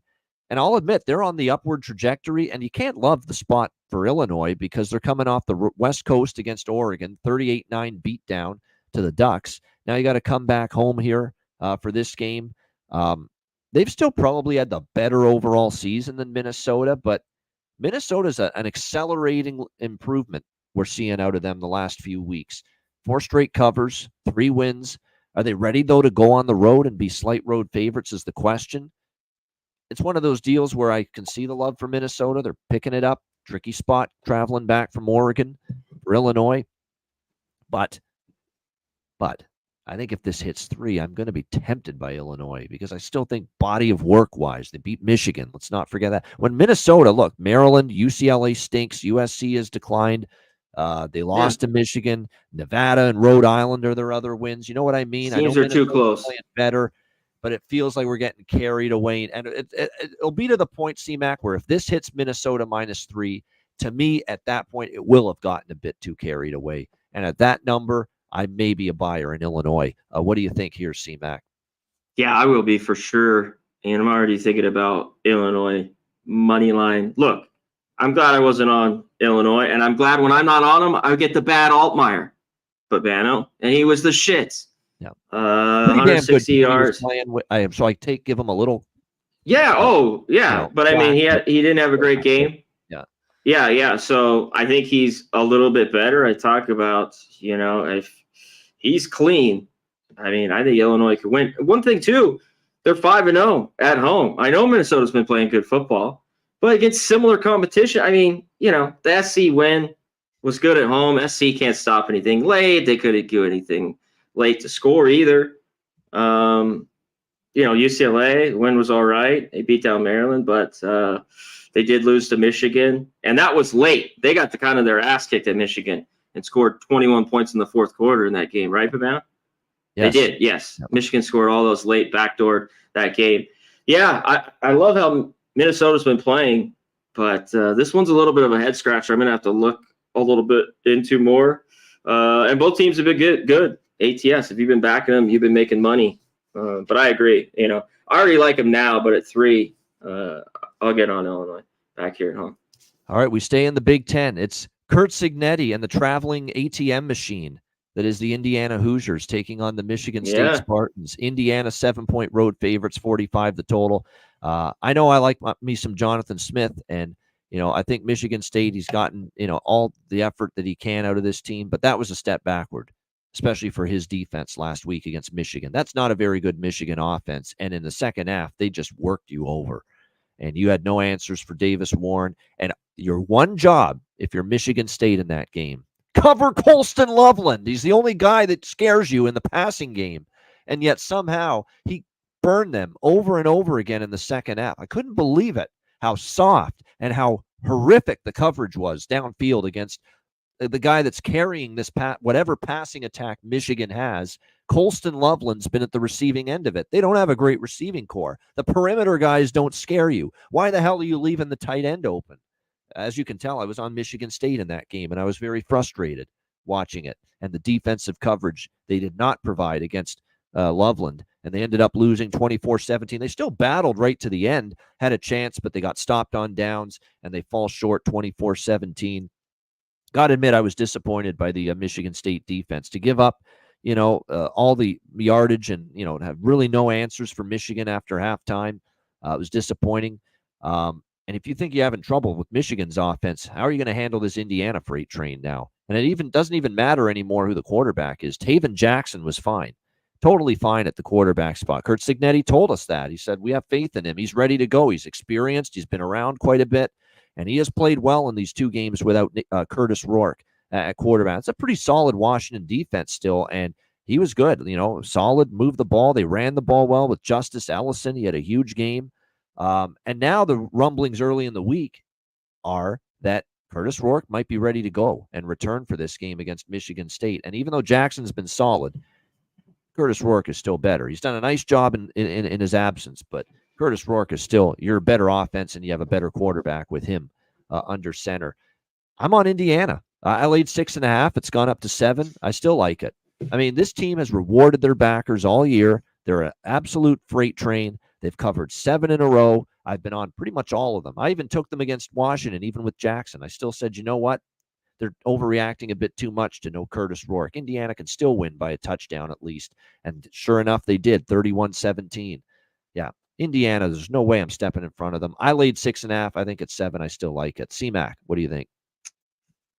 Yeah, it looks like Rourke might be back. I mean, we hit on it last week that even with Jackson, I mean, it didn't have to be crazy. He was just fine in that game. I mean, what do you throw over here? 124, 11 and 19. You did have a big put. They ran it. They ran their throat. The Indiana defense, at times they've given up yards, but they've been pretty good at times this year, Bavano. And I thought they were pretty good in that game against Washington. They got a few turnovers with Rodgers. That was only their picks. second under. That was their second under of the season against Washington last week. Yeah, it stayed under. Yeah, 31-17. Michigan State, talk about a team that should have won that game. They covered, but won it. I mean, from the opening drive, they drive it all the way down the field and don't score. And the fourth goal. They did that a couple times, especially that opening drive.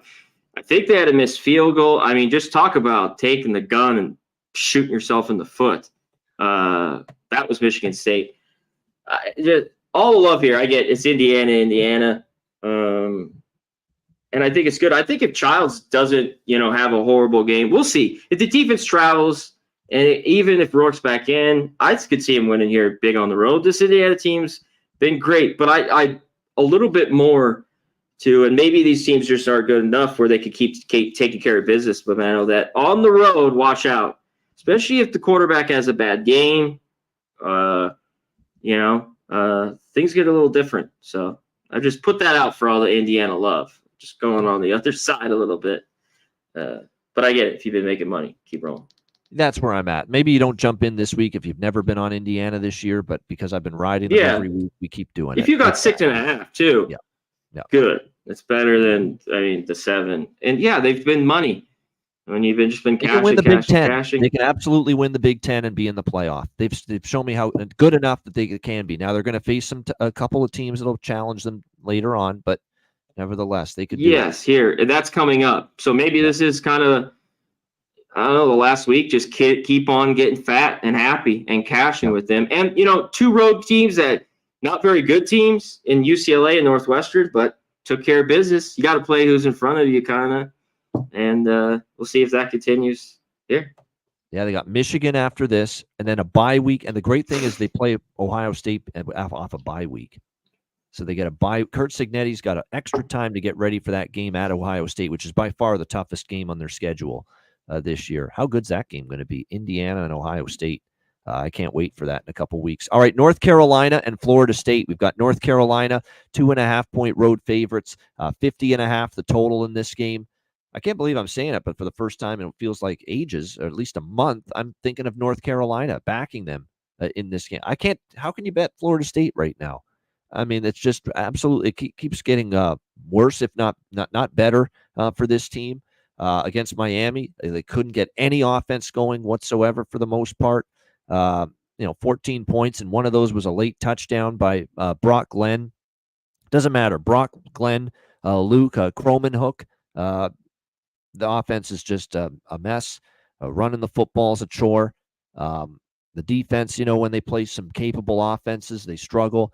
And I think North Carolina, he's getting better now. Jacoby Criswell, Very impressive throwing the ball. Omarion Hampton running the ball. Good balance now on this offense. Now, the defense is still what I worry about with North Carolina, but they stepped up last week. They played probably their best game in weeks, a defense that had been terrible. They hold Virginia to just 7 rushing yards in that game. Pretty crazy stuff. Calandria had 2 interceptions, benched. Musket took over. That's how bad it got for Calandria against this North. So North Carolina's defense for the first time in weeks showed me something. And now they're facing a weak-ass offense in Florida State. Can't do much of anything right now. So believe it, crazy as it is to say, I'm actually considering backing North Carolina. And if I bet this game, it would only be the Tar Heels. I can't make a case for FSU. C-Mac, what do you think? Yeah, I don't know if I do it here. I like laying 3, but hey, I saw a light from them finally. Their offense is actually pretty good. Not only won a game, defense finally played well. Yeah, their defense, they haven't even gotten the cover. So they the cover, they won and won big. So defense.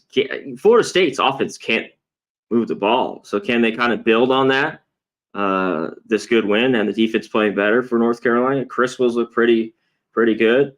Back in the day, this was over between these two teams, and maybe the offenses play well. Florida State, it's just been under, all year long. When the offense can't score and the defense is like hanging around, it kept them from going that game last week from going over Havana against Miami.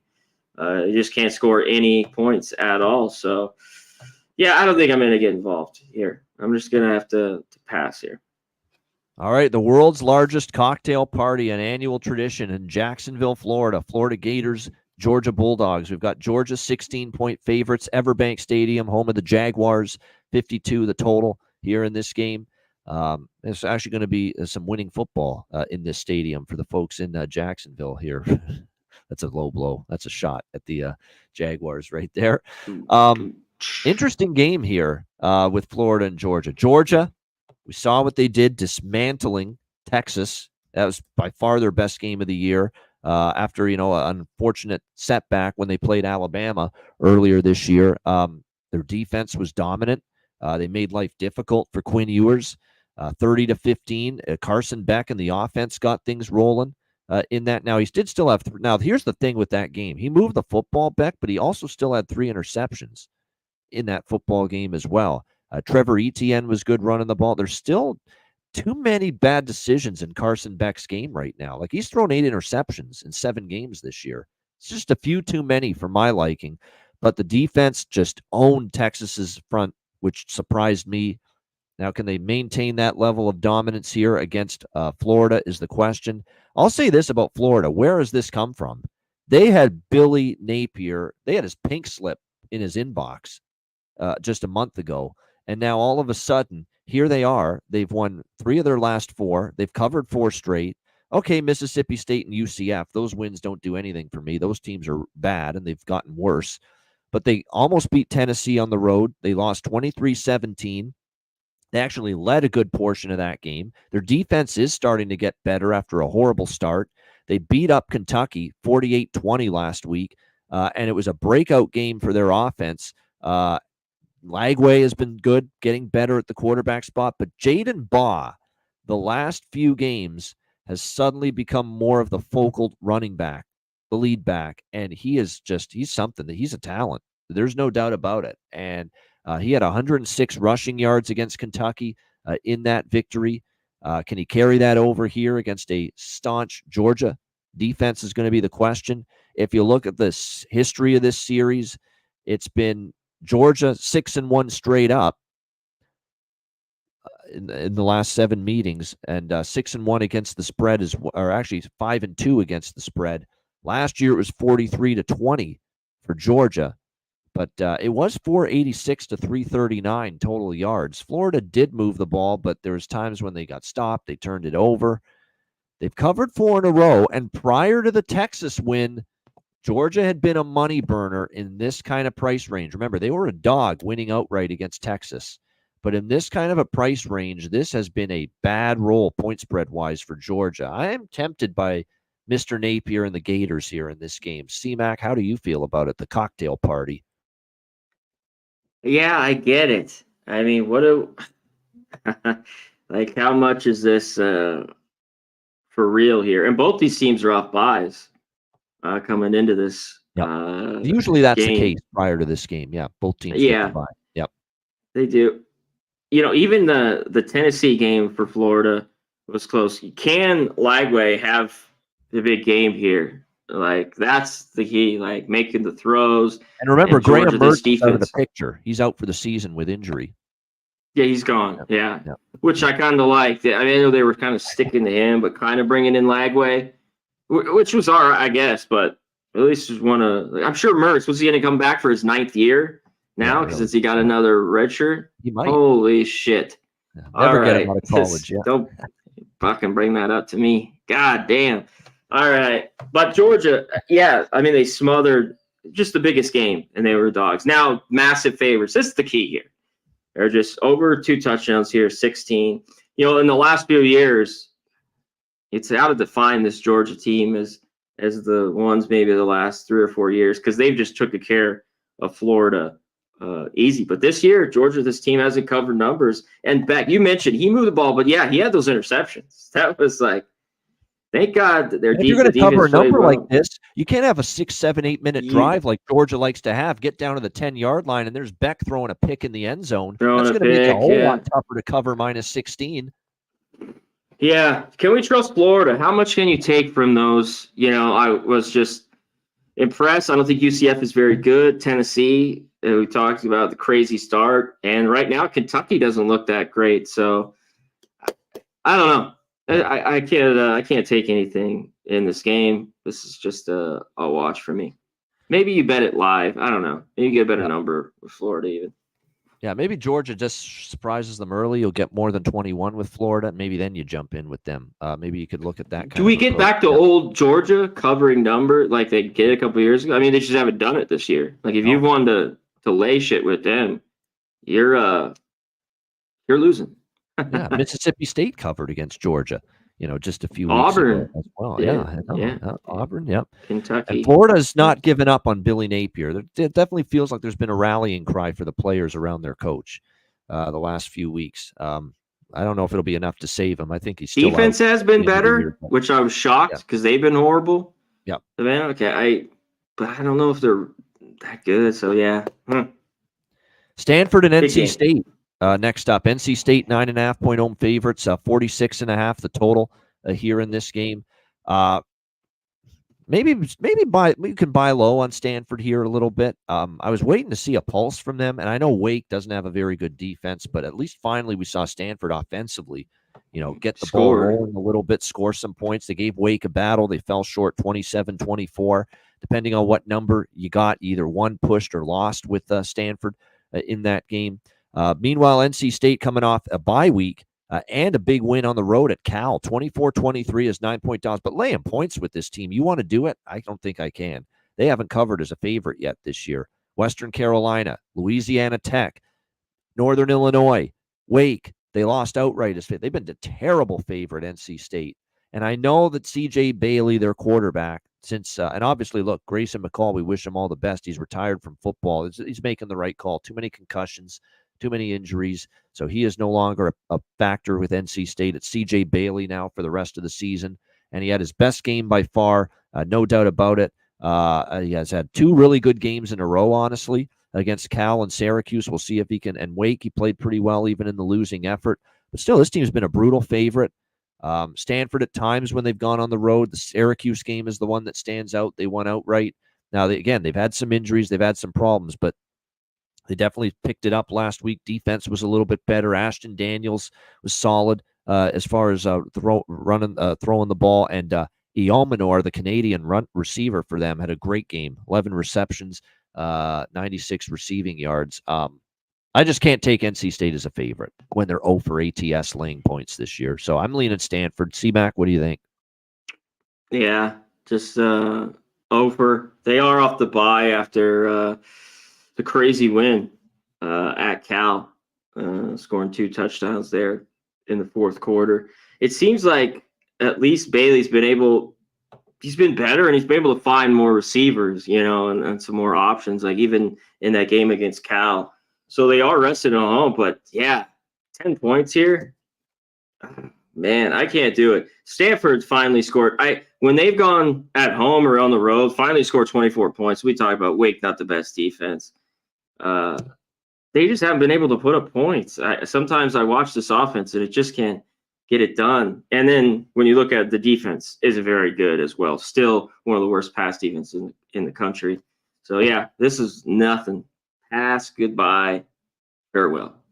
So long. Avidas and adieu. There you go. Yes. Texas Tech and Iowa State. We've got Iowa State 14.5-point home favorites, 56.5 the total here in this one.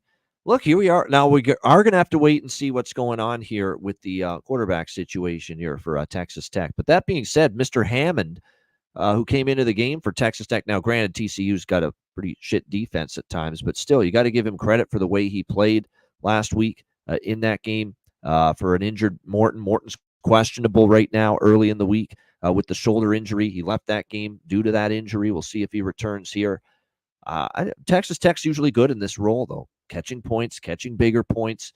Iowa State, remember the last time they were a double-digit home favorite, CMAC, was UCF, who have fallen apart, and they were life and death to win that game. UCF actually led most of that game, and Iowa State stole it at the end, 38-35.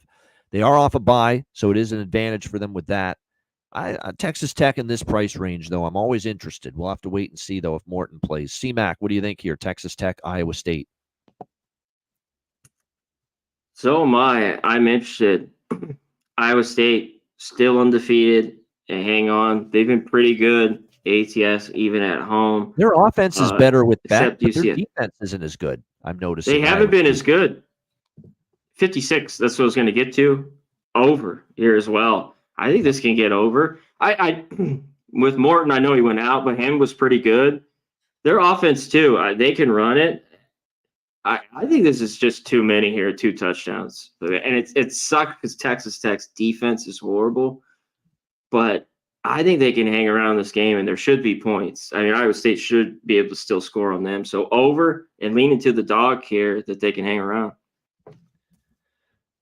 Yeah, I think I agree both counts. Especially if you get under 56. Yep. Yeah, I know there's a lot of 56 and under that. I'll be on it. All right, we move along here. We've got Big 12 action. Once again, Arizona State, Oklahoma State. Arizona State 1-point road favorites, 57.5 the total. Big Mike Gundy fan. I think I'm out though on Mike Gundy this year and this team. They just can't get anything right. They can't find a way to get over the hump. Again, they battled BYU, found a way to lose off the bye week. They battled Baylor last week. Again, find a way to lose. Can't get a stop when they need it. With the defense has just reverted to being absolutely horrible here in Big 12 play. They've given up 38-plus points in 4 straight games, the Oklahoma State Cowboys on defense. That's not good. Now they face an Arizona State team coming off a bye week and a loss. Only their first conference loss, actually second conference loss in Big 12 play against Cincinnati. Tough spot. Remember, they beat Utah at home that Friday night, and then they went on the road and they played Cincinnati with Jeff Sims at quarterback, and Jeff Sims played like we expect Jeff Sims to play on the road. Not very good in that game against Cincinnati. But now they're off a bye week. Last I heard, Kenny Dillingham was hoping that Sam Leavitt would be back and ready to go for this game. We'll have to wait and see on that, but I think the latest is he's questionable, but coming off the bye, they're optimistic he's going to play with the rib injury. And look, right away, we want Leavitt. We don't want Sims on the road. I don't think I would back Oklahoma State anyway. This team still has not won a Big 12 conference game. And you're basically putting Oklahoma State now in a price range where they have to win the game. And they've shown you no ability lately to find ways to win games. They found ways to lose games. That's about it. If Leavitt's a go, I'm a go backing Arizona State here in this game to win the game off a bye week. CMAC, what do you think? He better be in there, and they better have maybe found a kicker. That too. One of those kids at a tryout or whatever, however that went. That was just a weird press conference too. Yeah. At the end of that game. But yeah, we'll take applications from anyone: Twitter, Facebook, Instagram, whatever. Like just open application to become the kicker. Kenny Dillingham. Yeah, he's some kind of character. That guy. He's funny. Actually. Got some good stuff. He is. Oklahoma State. Yeah, it just blew it. The defense is still bad. I'd lean over a little bit. I don't know if I get involved here. It's tough to want to back them at all. Like, if this is a gettable game, especially if it's Levitt Levitt's, and this Oklahoma State defense, it's an over. And Arizona State, if it's Sims, if he's in, I think it's an under. And I pass on the side. That's my approach. Yeah. If it's Sims, I lean under too, and I'd be on Oklahoma State. I think this is like the game to gettable here at home. Just basically a pick 'em +1. They desperately need a win. It seems like forever ago that they won a football game. Because I hate it. I hate having, Bowman. They don't, and he's in. It's been a nightmare all the way around on both sides of the football. But I think it's a gettable game. Sims is in. I might look here on Oklahoma State. I think this is a game they could win. Look out. A lot of love, I think, is going to be for Arizona State, too.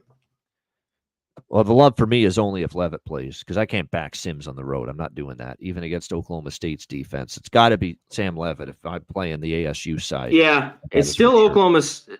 I mean, they just blew up, and they've lost it the last few games in the fourth quarter.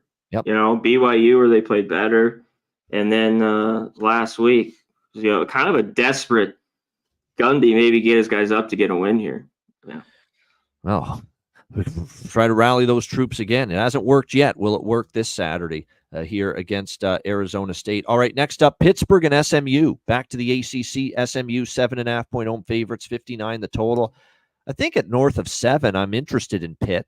Now, I don't love the fact that I'm betting on a team off a blowout win, betting against a really good team off a hard-fought overtime win like SMU had against Duke, because everything just came so easy for Pitt. But Pitt hasn't lost a game by any sort of – they haven't lost a game, period. But 7-0 team catching 7.5 here.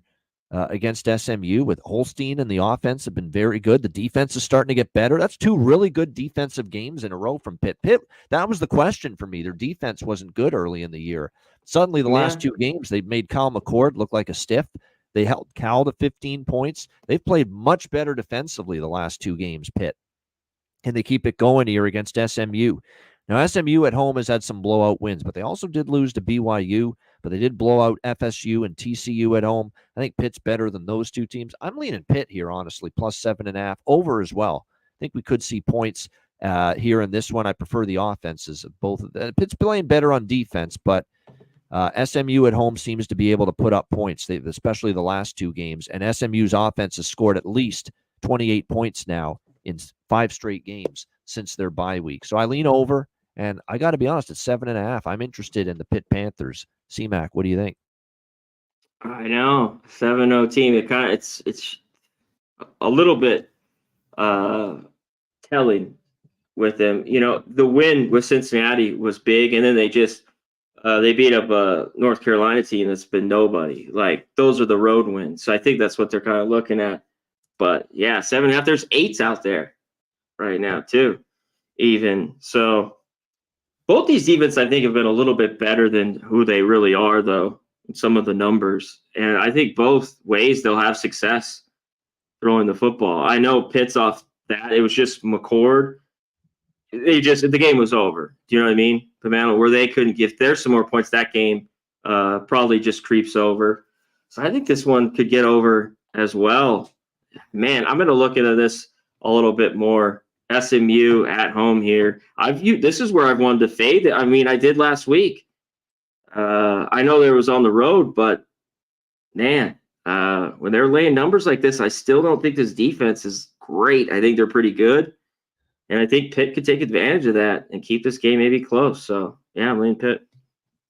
Kansas State, Houston. We've got K-State 13-point road favorites, 46.5 being the total here in this game. It was a great matchup on Saturday. The Sunflower State showdown, Kansas and Kansas State. Heck of a game. Kansas State escaping 29-27 with the win over Kansas in that game. It was obviously a pretty solid night for Kansas offensively, but they got the key stop when they needed. Avery Johnson is definitely improving as a passer. He is getting better in the passing game by the week. He had a good game throwing the ball against Kansas. DJ Giddens running the ball, added 102 on the ground. Jace Brown with 98 receiving yards. Very much like the balance that we're seeing out of Kansas State, and playing great ball, 7-1. The only loss was at BYU, that crazy game where it just unraveled for them. Meanwhile, you've got Houston winning outright against Utah. And look, even as bad as it was for Kansas, I said you can't lay points on the road with Utah's offense right now. With little Zach Wilson, who continues to suck, quite honestly. He ended up getting replaced in that game. And Isaac Wilson, and Houston wins outright. So Houston's been all over the map. They've had some ugly, ugly losses, but they've also had some solid wins, like beating TCU as a 16-point dog, beating Utah as a 5-point dog. But they've also been very erratic. A lot of times, the one thing that Willie Fritz's Houston team has not done this year, CMAC, is play 2 good games in a row. They beat up on Rice. Yeah. They get cut out by Cincy. They beat TCU. They get crushed by Kansas. So the lack of consistency against now playing a very good Kansas State team kind of scares me about taking Houston. But I do still lean a little bit to the Cougs here in this game. CMAC, what do you think?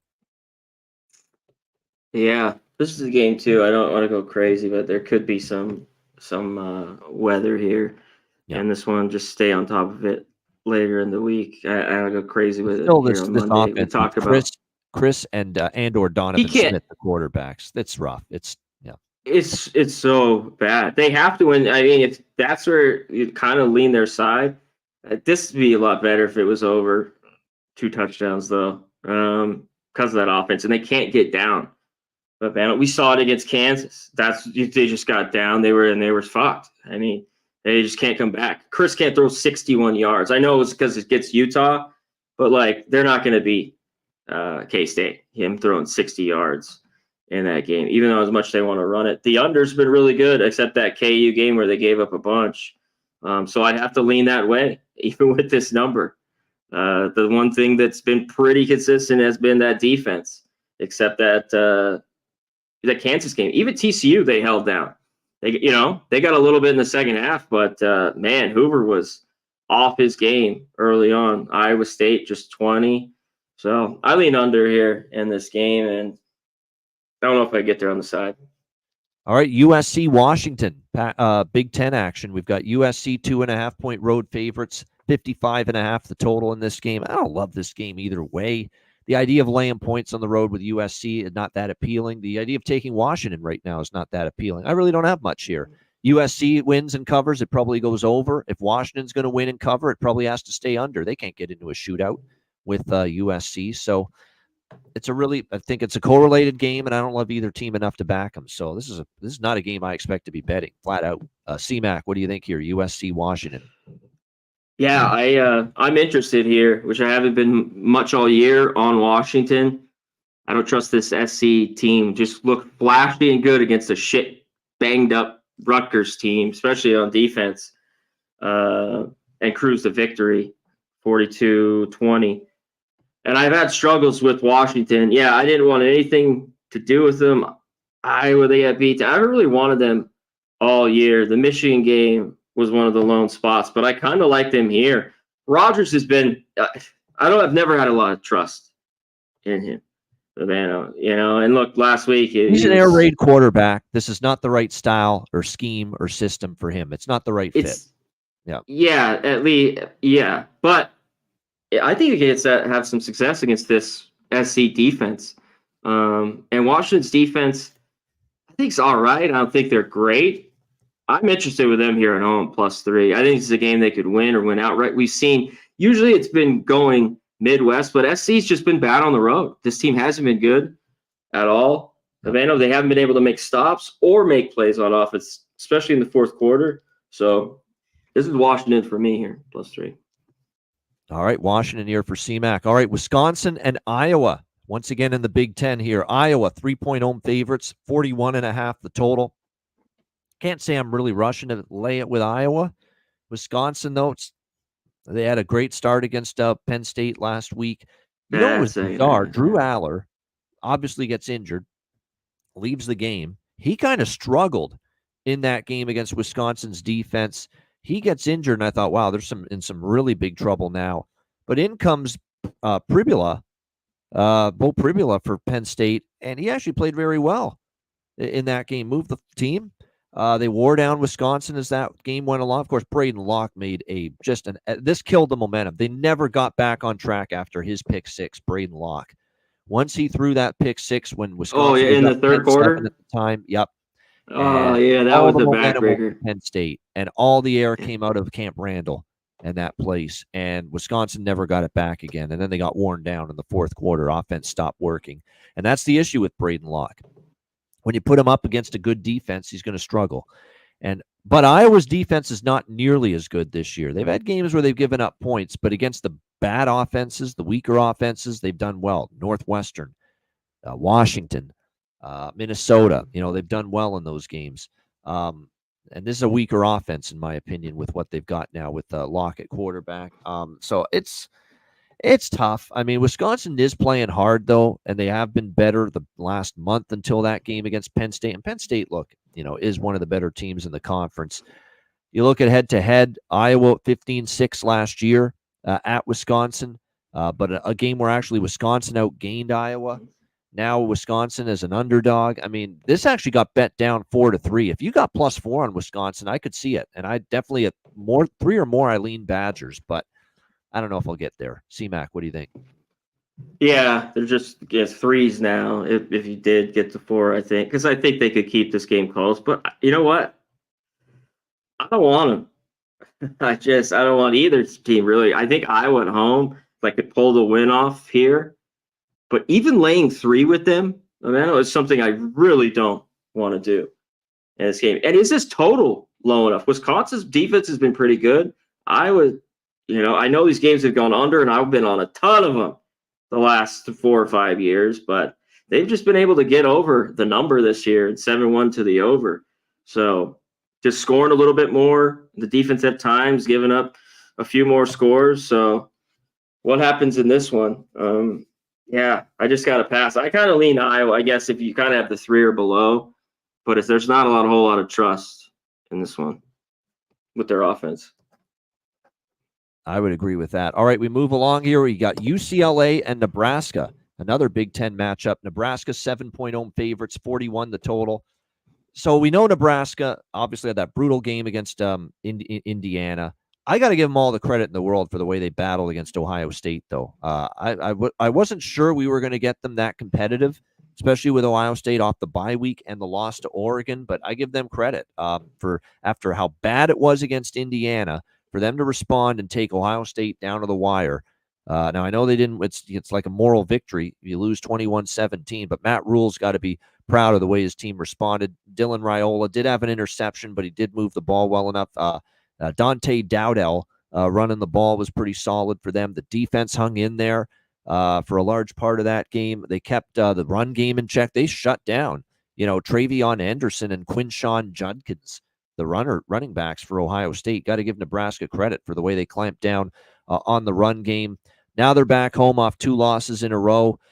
Look, UCLA, 35-32 win at Rutgers a couple weeks ago, and they're off a bye week. So there's some pluses here, and they've covered 4 of the last 5. At Penn State, at home at Oregon, they covered, at LSU, but they lost those games still by double digits. You've got to trust UCLA now to hang within 1 score against a Nebraska team that kind of I don't want to say got right. They lost the game, but still to Ohio State and take them down to the wire in Columbus. It was definitely a step forward for them. Plus, West Coast team traveling to Lincoln, Nebraska. This game starts at 12:30 p.m. Pacific time. So early on the body clock too for UCLA. And we know these travel spots, west to east, east to west, have been bet against spots in the Big Ten this season. Initially, I thought, maybe UCLA is getting too many points, but then I looked at it more. I actually think Nebraska might get well here, and win by double digits. I actually lean down Nebraska. I don't know if I'm going to bet it, though. C-Mac, what do you think? Yeah, it's tough. Trust these teams. I just, UCLA covered against big numbers like you talked about. But even like the game in Minnesota was pretty close. Chase Garbers was really good against just a depleted Rutgers defense. I don't see that happening again. Not at Nebraska. I'd be shocked if he could do anything here. I don't think how this good is is that win enough. right now? Rutgers is a totally decimated defense. That win doesn't look any good to me. Yeah, totally decimated. I mean, even Kaliakmanis, who UCLA's defense thought was pretty good. Maybe it was just more blowouts. He threw for 270. I mean, I was just shocked at that whole fucking game. Even with like the guys out, I couldn't believe there was that many points. I think Nebraska's defense is pretty good for the most part. But I think this total was a little bit too low. I lean under. These teams were great under teams. I've been on a few of them. So I just have to keep it a lean at 41.5. And I can't get there with UCLA. I don't know if 7 is enough here on the road in Lincoln. Go ahead. And they might have to turn to Justin Martin because Ethan Garbers has got a foot injury coming out of the Rutgers game too. So keep an eye on who the quarterback might be for UCLA going into this game on Saturday. All right, we move along here as we continue through we've only got a few games left.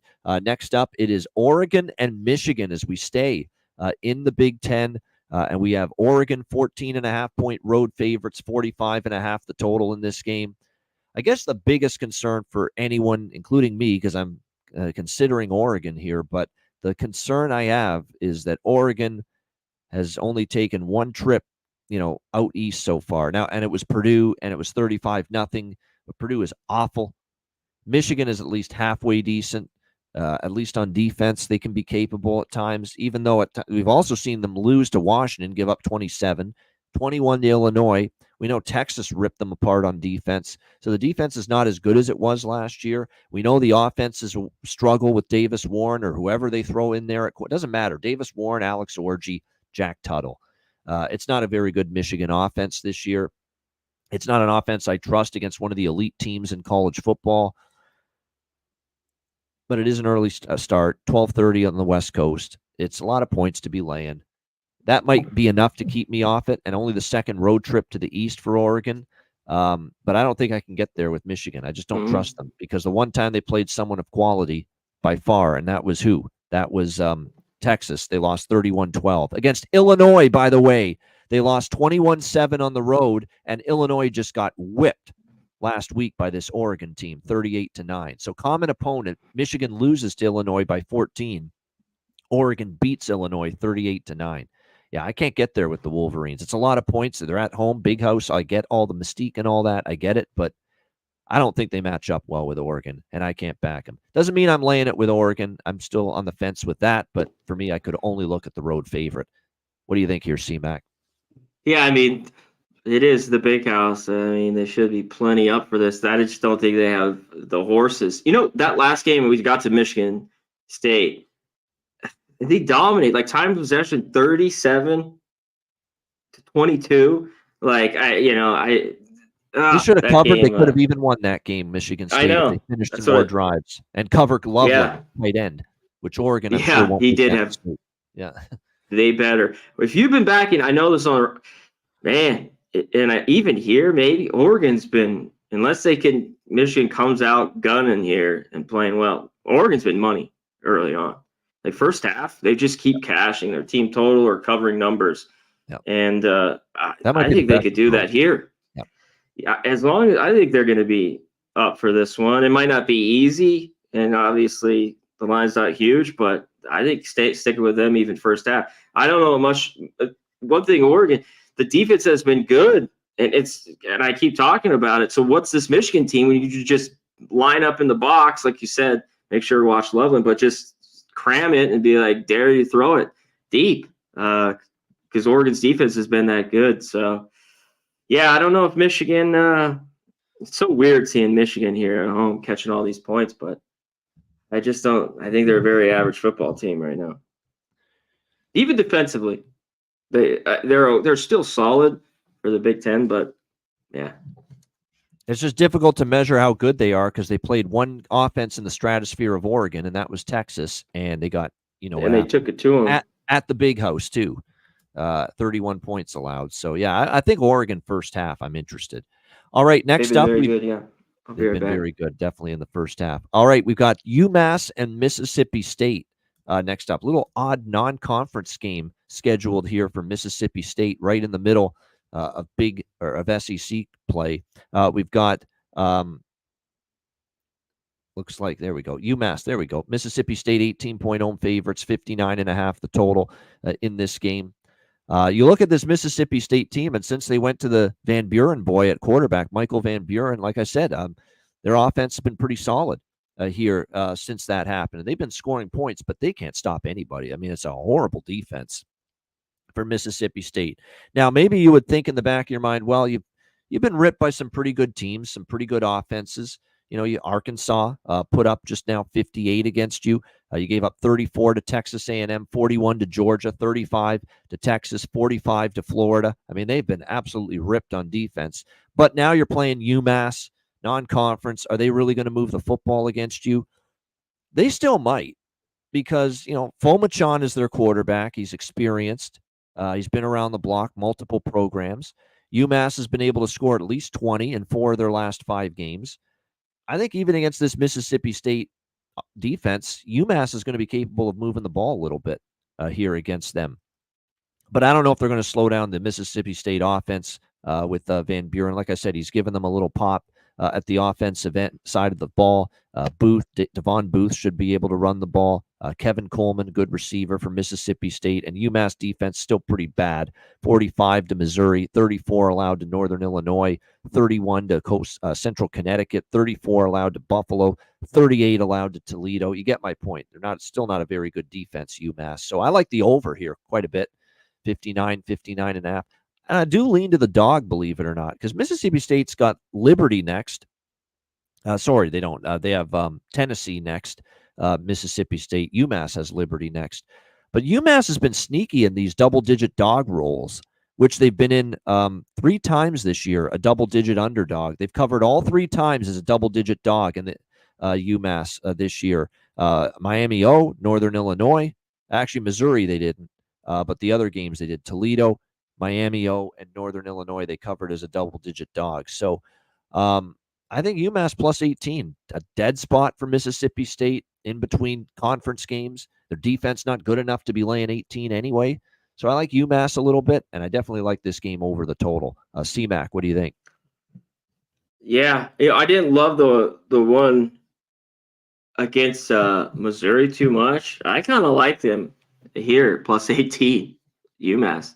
Because I just don't think Mississippi State can stop it. Mississippi State should be able to score here, but man, and I know they're at home playing a little better football, but I think the back door could be open here. I definitely, am leaning to UMass in this game. Been able to run the ball. If they can do that, on Mississippi State, they will have success with Campbell and etc. The whole backfield.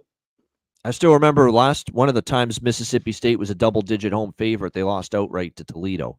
So, and Toledo's a pretty good team, but still, it tells you that you can't trust this team right now, laying 18, even against UMass. Yeah, okay. And, they lost, but game was pretty close against Toledo, UMass. That was the first game of the year, or second game of the year. Yeah. Common opponent. I think they can hang around. Yeah. And a dead spot, too. You're just this non-conference game right in the middle of SEC season. I mean, where's the They're always weird to fuel you? Yeah. Exactly. And like I said, I don't know if the defense is good enough to be laying 18 right now. They're a terrible defensive team, Mississippi State. Even against UMass, I don't know if it's good enough to cover and be trusted as an 18-point favorite. All right, Texas A&M and South Carolina. We've got Texas A&M 2.5-point road favorites, 44.5 the total here in this game. A&M, I think, is probably finally, at long last, going to probably settle on Marcel Reed.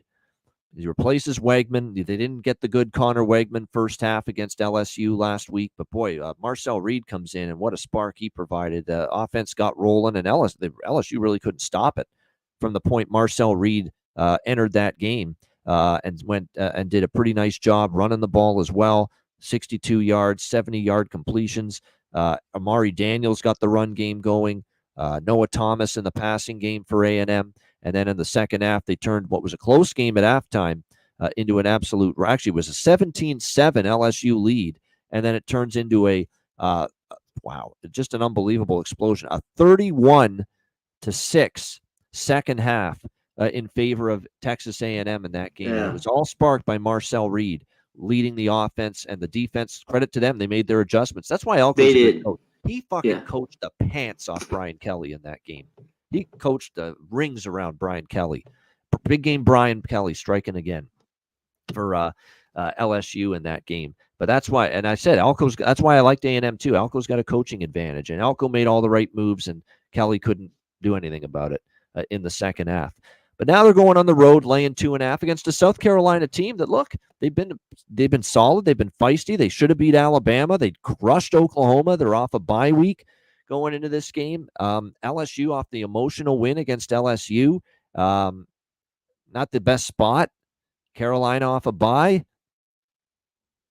Be careful with this spot for A&M, but I don't know if I'll be on South Carolina, but certainly sets up well. Bye week.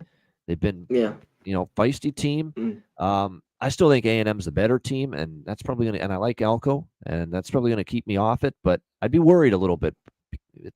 A&M's got to have their antlers up for this spot. This is a little tricky spot for them. What do you think here, C-Mac? Well, you hit on it, even the spark of the second half with Reed. In this game now, just on the road at South Carolina, like right away, like after how amazing that second half was, the Gene defense Beamer's going to know Reed's the quarterback. We can game plan for him, and that's another factor. Yeah, hostile place. It won't be easy. South Carolina off a couple weeks after, they got their ass kicked. Old Miss, I had the under in that game, but and then they come back and play Alabama to the wire, and then beat down Oklahoma. Now they're off the bye. I think their defense is pretty good. We got a low total in this game. If you got 3.5 with South Carolina, that's where it was last night.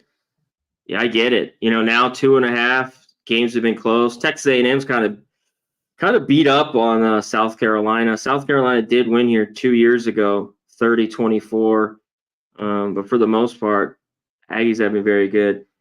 Yeah, just a crazy change of events. Nussmeier with the interceptions. Reed comes in. He's running all over the place. Does a few touchdowns.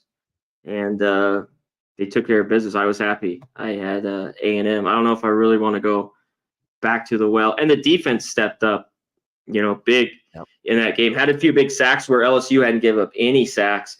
And on the other side, though, LSU got to wait. They got him out. I mean, even Reed got sacked, but what's his name? He had like 7 sacks. Their O-line was struggling. You're right, with LSU struggling. They had a few guys injured. That A&M O-line, and what's his name? Weeks. I think he had 7 sacks for LSU. You can't do anything with that guy. That guy. He's been on train all over the place. I mean, he's been a freight train. He's been just a machine out there. Total. That was crazy. 7 sacks he had. So that was good. Yeah. So they have a few things I'll look at later in the week in this game. I don't know if I bet it either with the 2.5 now. All right, Kentucky and Tennessee. Tennessee 16.5 point home favorites, 45 being the total in this game. It's pretty crazy to see the flip in Tennessee, who was this high-flying offensive team early in the year, and they've been basically the reverse now, in a lot of their recent games, where they've been winning low-scoring games, just doing enough on offense, 4 straight unders. Kentucky coming off. I mean, the under is what stands out to me here in this game with Kentucky and Tennessee. 3 of the last 4 have gone under. This Kentucky offense is nothing to write home about, with Vandegrift leading it at quarterback. He's not been great.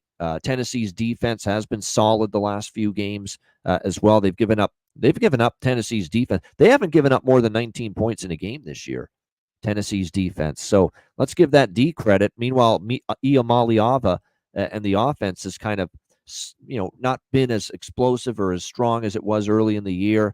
And Kentucky's still better on defense, although the last couple of weeks they've kind of lost their way a bit on defense. But, I could see them doing enough to bottle up Tennessee, and Tennessee defensively should make life difficult on Kentucky. I mean, I lean to the under here for sure. Sidewise, you look at series history. Tennessee's won and covered 3 in a row against Kentucky, but 2 of those wins were by 6 or less points.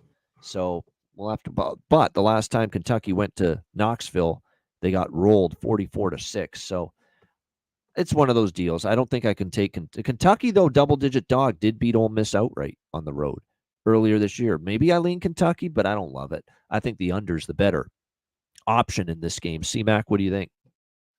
Yeah, I think at 45, it's like it's a take at that number, the under. You know what I mean? Last week, again, I was on the Kentucky under Auburn, 24-10.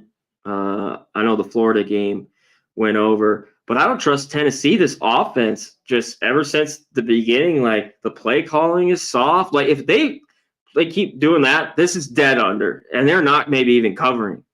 Man, like they need to start stretching. Contain Dylan Sampson, the running back. You can contain Tennessee. Yep. Yeah, he's been good, but Kentucky still has I think an all right defense.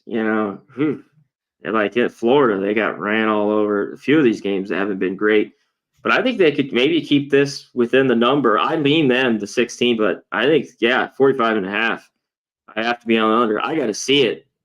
Tennessee, and if the offense is all of a sudden kind of going to change, and still the one thing you got to hang on the hat here with Kentucky is their defense. So they don't have great quarterback play. They just don't. Vanderbilt he's not it. He is what he is, Yeah, absolutely. He is what he is, and that's mediocre at best.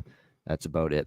All right, speaking of that's about it, this is it. This is our final game here, and it's a big one. I think it's big noon on Fox on Saturday with Gus and Joel. It's Ohio State and Penn State. We've got Ohio State 4-point road favorites in Happy Valley, 47 the total. Now, this did open 3.5. It's gone up to 4, and the reason for that is the quarterback concerns hanging over Penn State going into this game. Drew Aller left the game against Wisconsin with that injury, and Bo Pribula took over, and he actually played all right, but he might have to start. James Franklin already saying we don't know if we're going to have Drew available for this game, Drew Aller. So it could be Pribula. They might even give Ethan Grunkemeyer, the other quarterback, a little bit of a look, too. Apparently, they're both going to practice this week. But what a time for Drew Aller to get an injury pop up with this game here against Ohio State. I was surprised Ohio State struggled as much as they did with Nebraska, but you do have to give credit to Nebraska. That being said, we're starting to see as the schedule is getting a little tougher here for Ohio State, Oregon, Nebraska, 0-2 against the spread. Is this team really great? Or now are they, as the schedule toughens up now, are they going to meet their match here a little bit, Ohio State?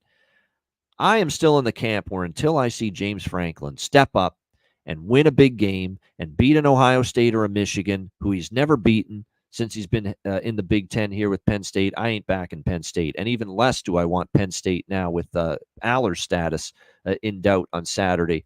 It would be Ohio State or nothing for me. Look, I'm not going to overthink it. 7 straight wins for Ohio State over Penn State. Now, Penn State's covered a lot of them, but a lot of them, too, in some of them, they were double-digit underdogs. Last year, Ohio State at home was a 4-point favorite. They won by 8.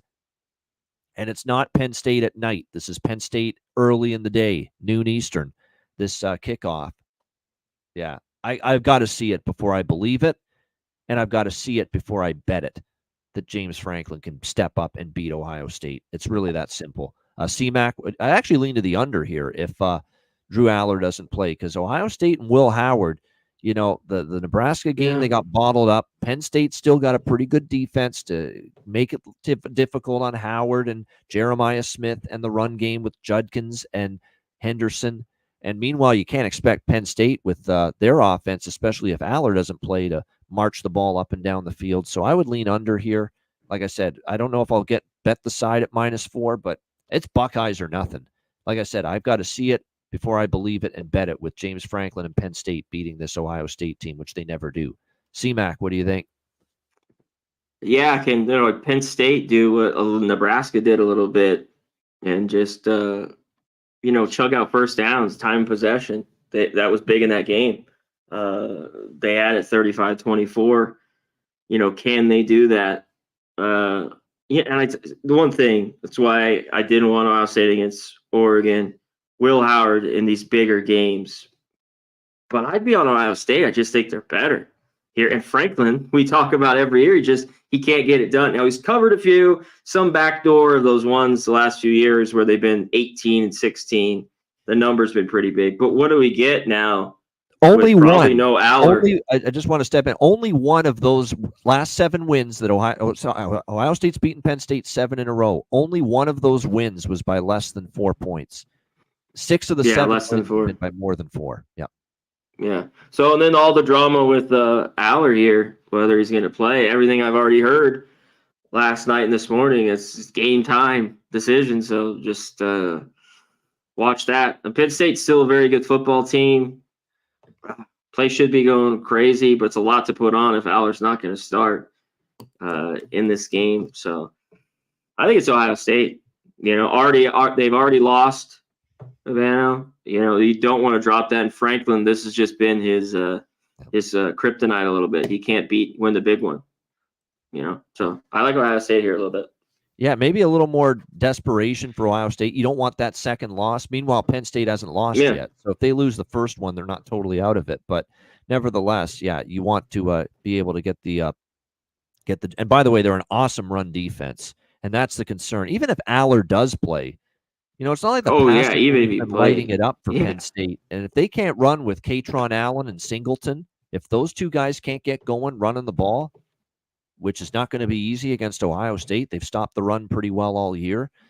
That's not going to make it easy on Penn State's offense. Let's put it that way. I don't think that any dimensions of their quarterback are good enough to maybe win the game through the air. We'll have to wait. And last week, Nebraska kind of bottled up Junkies and Henderson. Yep. Only just 25 and 29. They both had 10 carries. So, can Penn State, their defense, kind of do that here? Should be good, but right here my lean is Ohio State in this game. Yeah, I'm in that same boat too. Just because, look, until to be the man, you got to beat the man. And James Franklin is not. Ric Flair quote there. Yeah, Ohio State's not beating Ohio State. 6 of the 7 Ohio State wins have been by more than this point spread against Penn State. 6 of the 7. So that's why it's impossible for me to take Penn State here until I see it. All right, great stuff. Awesome show as always. We love doing these shows every Monday. College football hitting the books, all the weeknight games, many of the marquee weekend games as well on Saturday. Hit the like button, everyone watching on YouTube, and to those of you watching on the other platforms, we appreciate it as well. Picks from Dave, G. Martinez, Nasty Nate, Nunya, Trans Canada, Slippery Rock, Old E, Sports Money. Check out their YouTube channel as well. Mike M and the crew, Robert Franklin, Gold Jew, and Myron Kidd. Everyone joining us. We appreciate it. C-Mac, final thoughts, final words before we wrap up. Yeah, just another great week. Week 10. Some great matchups on here. Always a pleasure. We will have hit the like button. That's all we ask for. Subscribe if you haven't at all. And hit us with the comments. Tell us, I always say that. And in the games, tell us who you like, who you're on, or ask us questions. I always love getting that. It's better for the algorithm, too, to have comments down there. And I'll cut these games up and have them out later. That's it, my man. Yeah. Let's have a big week. Let's have a great week. Exactly. And good luck to you, C-Mac. Good luck to everyone in the chat. And yes, we will have individual game preview video clips posted on the channel later in the week. And yes, we will be rolling out a college basketball part-time schedule. 1 or 2 shows a week just to begin the season, and then we'll get more into daily shows or at least several days a week once we get into January after football season. But we will have some college basketball, and certainly we're probably going to do for sure a show every Friday where we can talk about the big Saturday games. We'll definitely be doing that in the starting in November, so be on the lookout for that. Thank you to everyone for tuning in. For Connor Mack, I am Ian Cameron. Enjoy the week ahead in college football. Enjoy the games and good luck. And this has been another edition of Hitting the Books, the college football betting show. We'll be back next Monday, same time, 1 p.m. Eastern, 10 a.m. Pacific, for another edition of Hitting the Books. Until then, class dismissed.